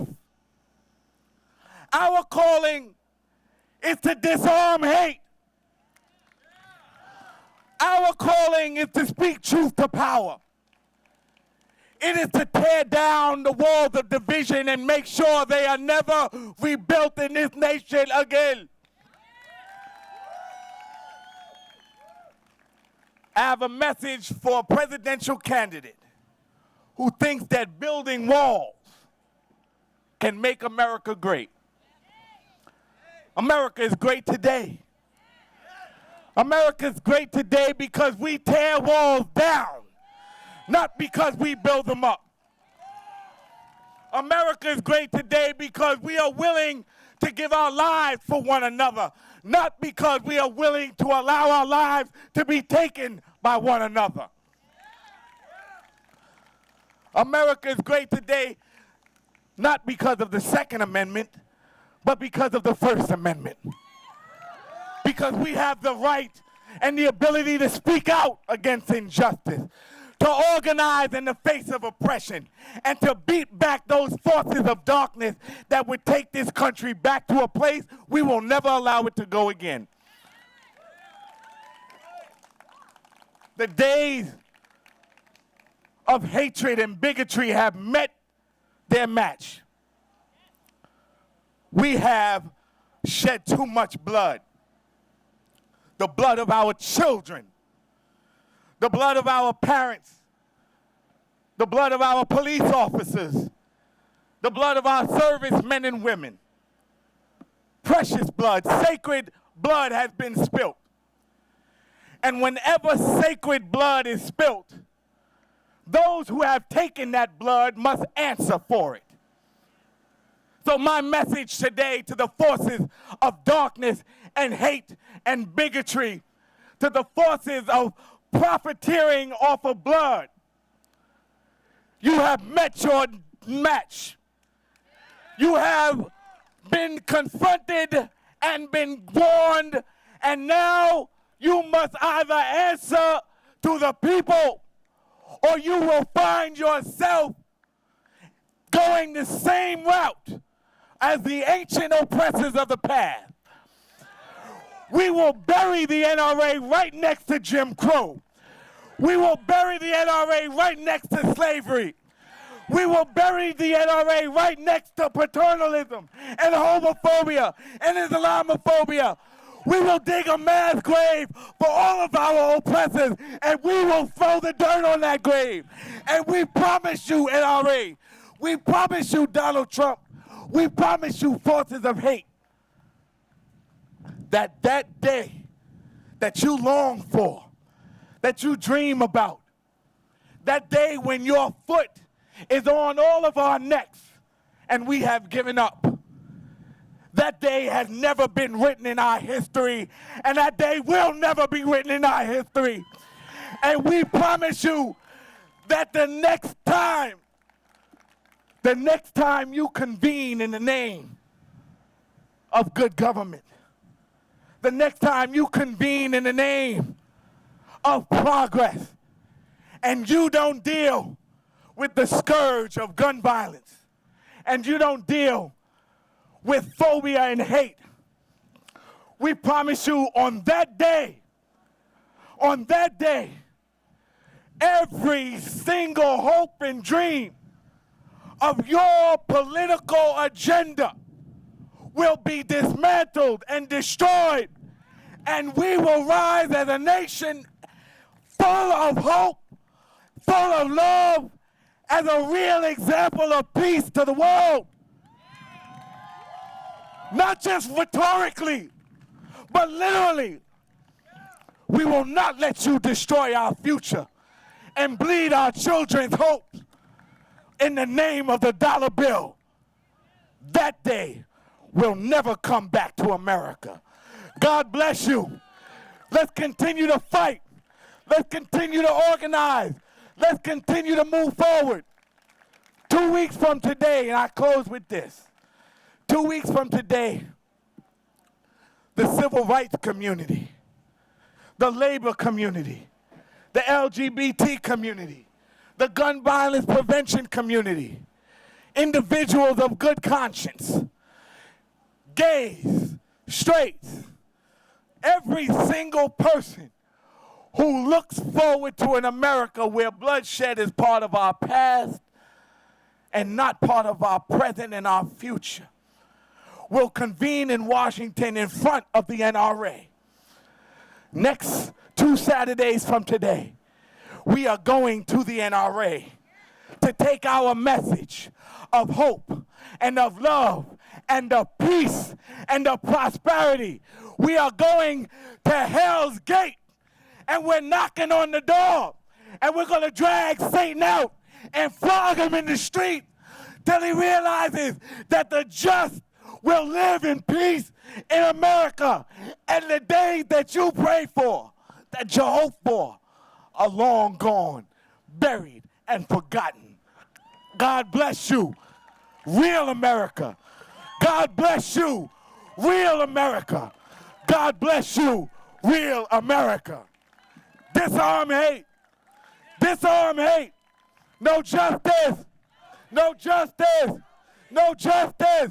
What do we want? What do we want? What do we want? When do we want it? When do we want it? When do we want it?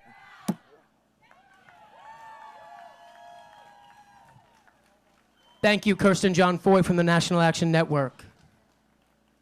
Please welcome to the stage Sister Ambrosia Discordia from the Orlando Sisters of the Perpetual Indulgence, and let's give her some serious, serious applause. She's been in that ensemble all day long. Thank you, thank you. Good afternoon. My name is Sister Ambrosia Discordia, and I am a founding member of the Orlando chapter of the Sisters of Perpetual Indulgence. And I am overjoyed to say that we have representatives from both the DC House, the North Carolina House, New York City, and Boston with us today. So round of applause for my sisters here. For those unfamiliar with the Sisters, we are an international all-volunteer charity and activism organization. We use street theater and drag to minister to our community, the same way traditional nuns would. When we take our vows of community service, we do so to put the fun back in fundraising and fight for queer rights, visibility, and inclusion. Most often, people see us in our local bars and nightclubs bringing love, laughter, and lessons on how to stay safe, respect yourself, and keep going for tomorrow. And we have done that across our nation, starting in San Francisco for over 30 years. Nightclubs in the LGBT community are our temples, our sacred spaces. Pulse Orlando was that to many in my community. The outfit I'm wearing today is the very same one I wore the last time I went to Pulse Orlando as a sister. Our chapter of the Sisters partnered with the management of Pulse and created the Perpetual Indulgence Ball. In the tradition of Paris is Burning, it was a night of authentic voguing and ball culture competition. Pulse welcomed us with open arms, connected us to local Vogue houses and families, and helped us raise money for local LGBT youth charities and the most delightful, irreverent ways possible. I am a native Floridian, born and raised. Over the last 3 decades of my life, I've watched Orlando grow into a modern, progressive oasis. It's easy to take for granted the theme parks, the tropical weather, which we are experiencing here, and the rich and thriving LGBT community all for granted. It has its flaws, but more times than not, it's idyllic. The city beautiful, as our motto calls it. But In June 2016, we got a wake-up call.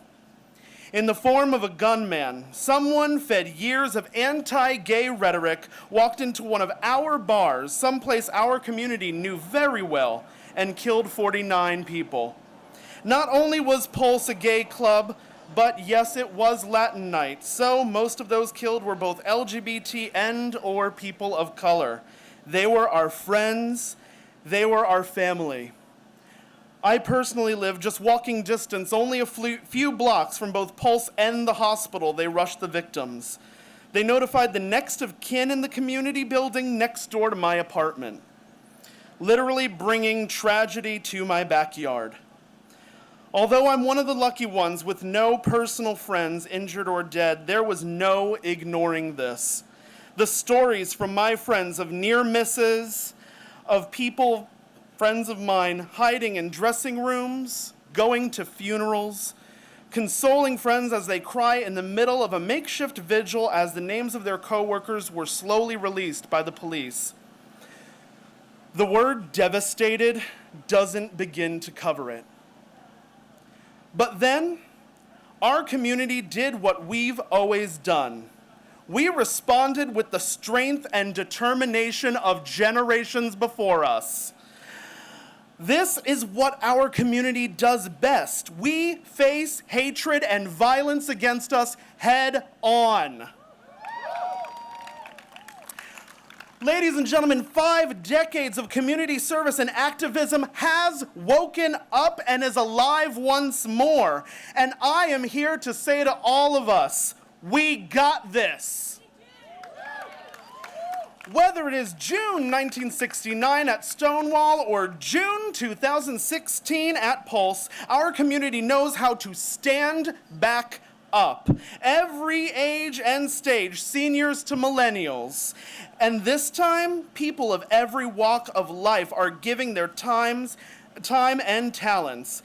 Even our straight friends and allies are joining in, letting us know where they stand.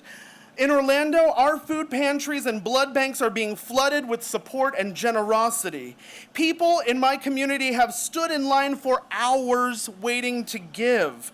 Sports fans like the Orlando Pride and the Orlando City soccer team are flying rainbow flags at their games, not caring what they might look like, proudly carrying the banner for those not here anymore. Politicians in my community are doing some hard soul searching, finally seeing where they have been wrong in their rhetoric for years. In my community, people of all faiths or no faith are sending thoughts and prayers, but also realizing that they need to be the thoughts and prayers made flesh. Hope in action. The community of Orlando has joined together so far over $17 million and counting to help the victims and their families.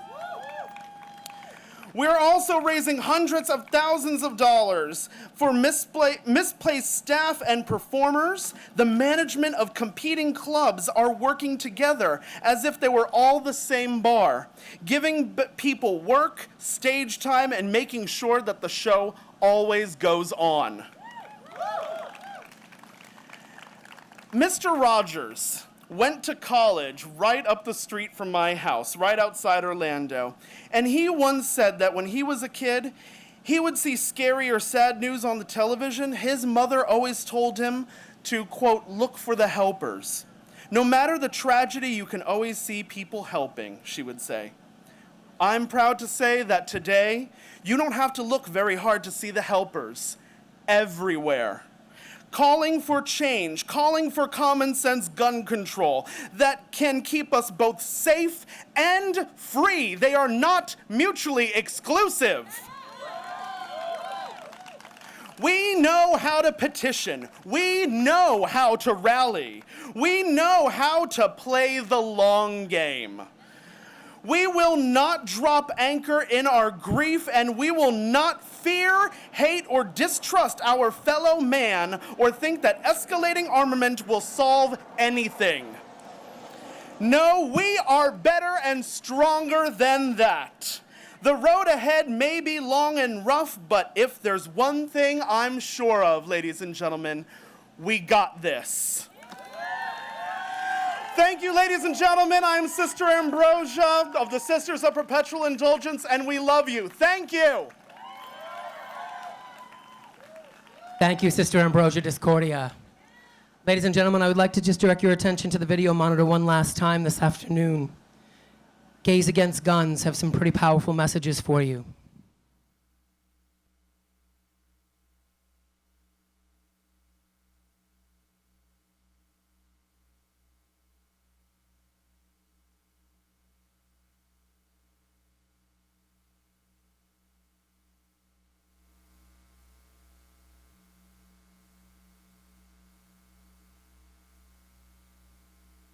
One moment, we're checking on volume.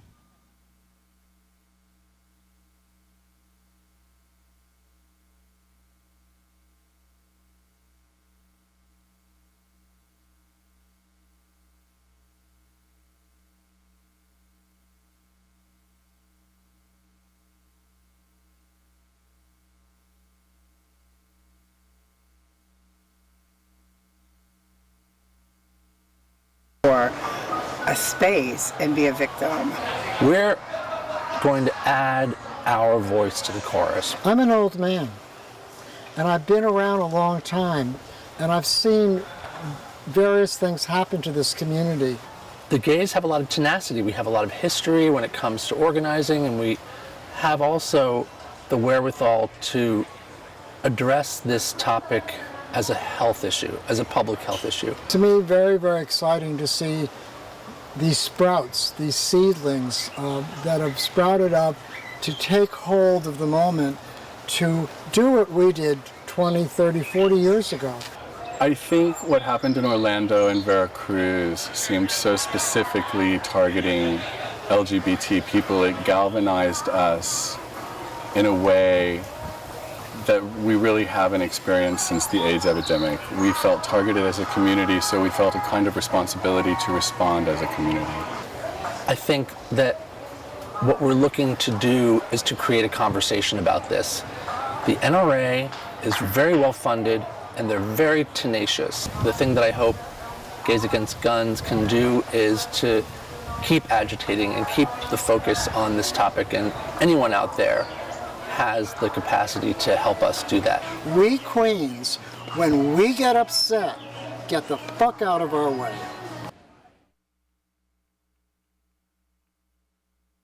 Gays Against Guns, ladies and gentlemen. The NRA is going to gag. Please welcome to the stage from the Greenwich Council Against Gun Violence, Jonathan Perlow.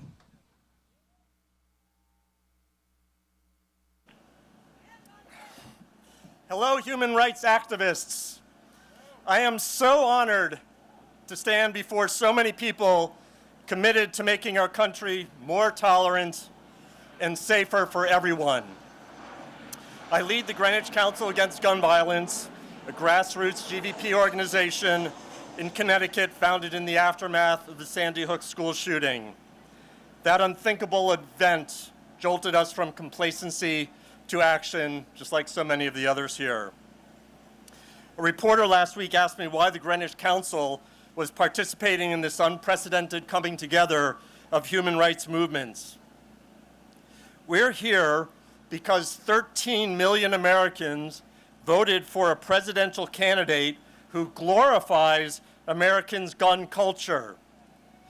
We're here because we're not going to let their perversion of the Constitution go unchallenged. We're here because America won't get the strong gun laws it needs if we sit on the sidelines. We're here to put the GOP congressional leadership on notice. We're going to make our country safer from gun violence with or without you. We're going to make the election in November a referendum on where members of Congress stand. Do they stand with the corporate gun lobby and the minority of gun owners who spread hate and lies like Donald Trump? Or do they represent their constituents who can't imagine why a suspected terrorist can legally buy weapons of war? Who can't imagine why we let 40% of gun sales happen without checking if the buyer is a criminal, a domestic abuser, or dangerously mentally ill. When caring people like you get involved, we can do amazing things. We can get our community to send thousands of personally signed cards to members of Congress. We can get our Republican state representative to change his no vote on a gun safety law to yes. We can get our town's Republican first selectman to declare June 2nd National Gun Violence Awareness Day. And we can end up here today amplifying our demand for real gun safety laws with the help of the LGBTQ community because one hairdresser from New Jersey said enough. Thank you, Jason.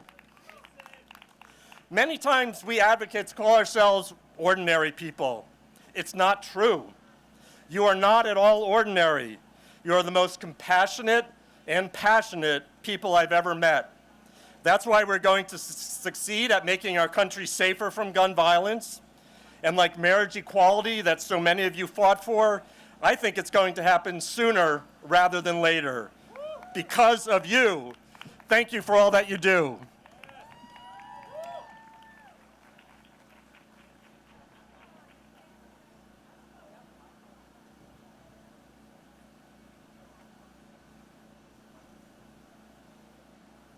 How's everyone doing out there? I can't hear you. My name is Jenny Lando, and I'm a volunteer with New Yorkers Against Gun Violence. And as you know, most of the people you see around you did not come from the DC area. We came from far and wide, and there are people who are here with us in spirit in both reasons of that word. Jason has asked me to make a couple of announcements, probably because I'm a school teacher. We need to leave this park the way we found it, leave only footprints, which means if there is trash around you, but don't go anywhere yet because there's one more speaker and some excitement. Bottles, paper, anything you see, there are garbages all around. All those cases of water in the tents, and thank goodness that we've had those all day. Please take a case with you. One, because our amazing volunteers who have been here all day don't want to put them back on a truck. And two, because you will feel the effects of the heat later today, so you should have water on hand and drink as much as you can. Yes? Yes. Can we give a round of applause to all the volunteers and all the people who have done so much today? That includes Metro PD, that includes the SWAT teams, that includes EMS sitting around, and fortunately we haven't had to use them today because we've been hydrating. And there's one more person who's about to come out and speak to you. Jason Hayes. And I said, so we all know you, you've been around, you've been crazy, you've lost your voice, but he's still gonna come speak to you. How would you like me to introduce you? And he's like, hairdresser. So, without further ado, please get on your feet, cheer him on, Jason Hayes. Woo!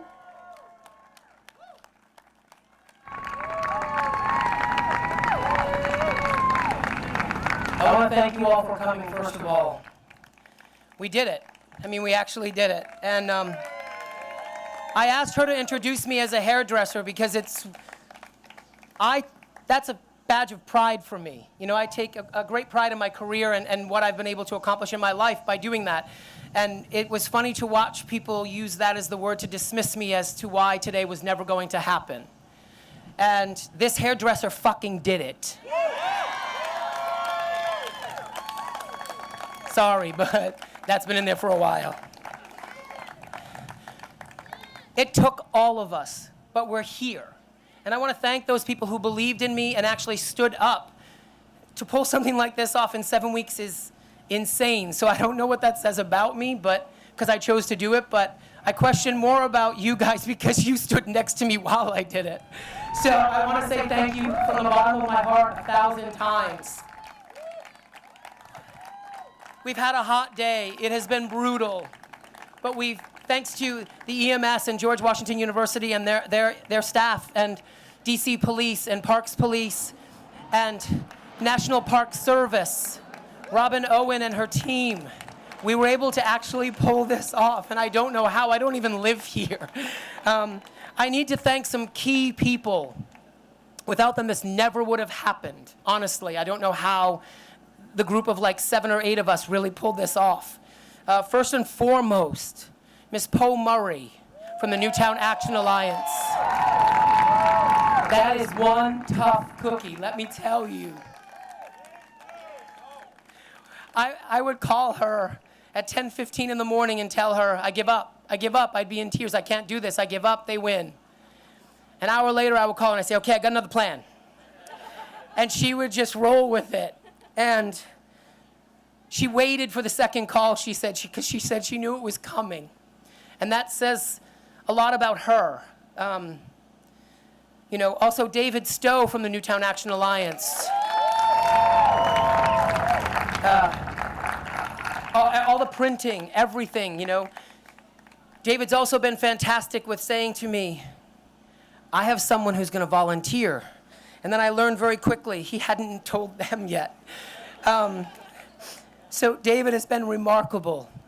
Kyle Liddy, who from Connecticut, as well through Newtown Action Alliance, has worked logistically, 6,400 emails and phone calls easily between every vendor, from Gotta Go for the porta potties to All Stage for the sound systems and the stage and the generators. It's been remarkable what he's been able to do, and I want to thank him. He also worked very closely with a woman named Valerie Valdemir, who put together our website for us in the matter of 2 days. I mean, it was up, we were ready to roll. I'm praying I don't forget anybody. And an incredible guy who's been my partner in crime, our communication specialist. He typed up everything when my brain wouldn't work. Sam Parks has been phenomenal. All of the allies, I don't even know how to begin, so I'm just gonna ask you to start at the top and the left and work your way across. It's been remarkable. The love, the conference calls they've jumped on, the gun violence table calls, the support, they've been remarkable. So today I'm gonna close the rally, and we're actually on time. See, it takes a hairdresser. We are on, literally right to the minute, we are closing on time. And we've added about 7 extra speakers today, so that's pretty remarkable. Today was pretty rough for all of us, emotionally, the stories, why we're here. So I thought, what's the best way to close something like this? And that's with a message of hope. And I think claiming your personal space and using your body to do that is pretty fantastic. And I think dancing is remarkable. And it's what they were doing. It's what they were doing in Orlando when their lives were taken. I'm sorry, I have to interrupt you just for half a second. I'm Edward, Jason's best friend for 26 years. This is his mom, and this crazy man is his dad.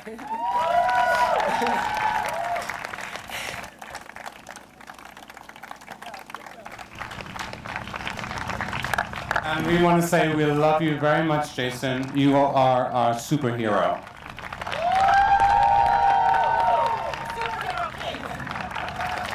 Kate Urbank, ladies and gentlemen, the volunteer coordinator who literally wrangled all of this insanity. Jason, there was more. There's a crown. Balance it. And some flowers. Thank you. Thank you. And you know these are going to be the photos that all the papers use.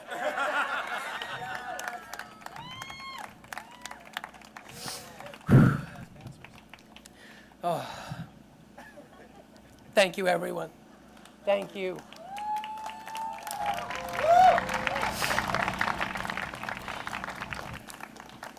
Dance is a way to claim your personal space and your energy. And it puts energy back out there. And like I was saying, it's what they were doing in Orlando when their lives were taken. So I want all of you, I know you're tired, I know you're sweaty. I need you to shake your ass like you never have before. Work for Peace is a queer grassroots movement that uses dance to promote peace. It was formed in response to the tragedy in Orlando.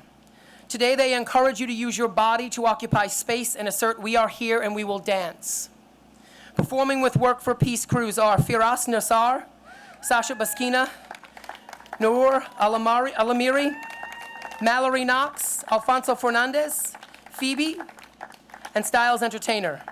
Guest performances include Lord of the Dance cast member and Celtic Core founder Joey Duffy.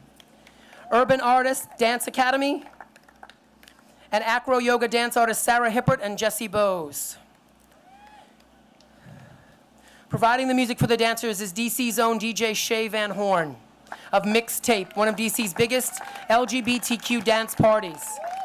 And you're all in luck because Mixtape is tonight at the Howard Theater. We're proud to have it as our official second after party this evening. Join us at Mixtape at the Howard Theater starting at 10 p.m. for a night of dancing to your favorite upbeat dance music. Let's show Orlando we are them. After the rally, I would like to invite you all to Cobalt to dance with us from 4 to 8. And I know I'm going to overlap you because you've been here from 11 to 5, practically, it feels like. 4 to 8 at Cobalt. 7 p.m. this evening is the screening of 91%. And then 10 p.m. we'll be with Mixtape. Ladies and gentlemen, please welcome Work for Peace to the stage.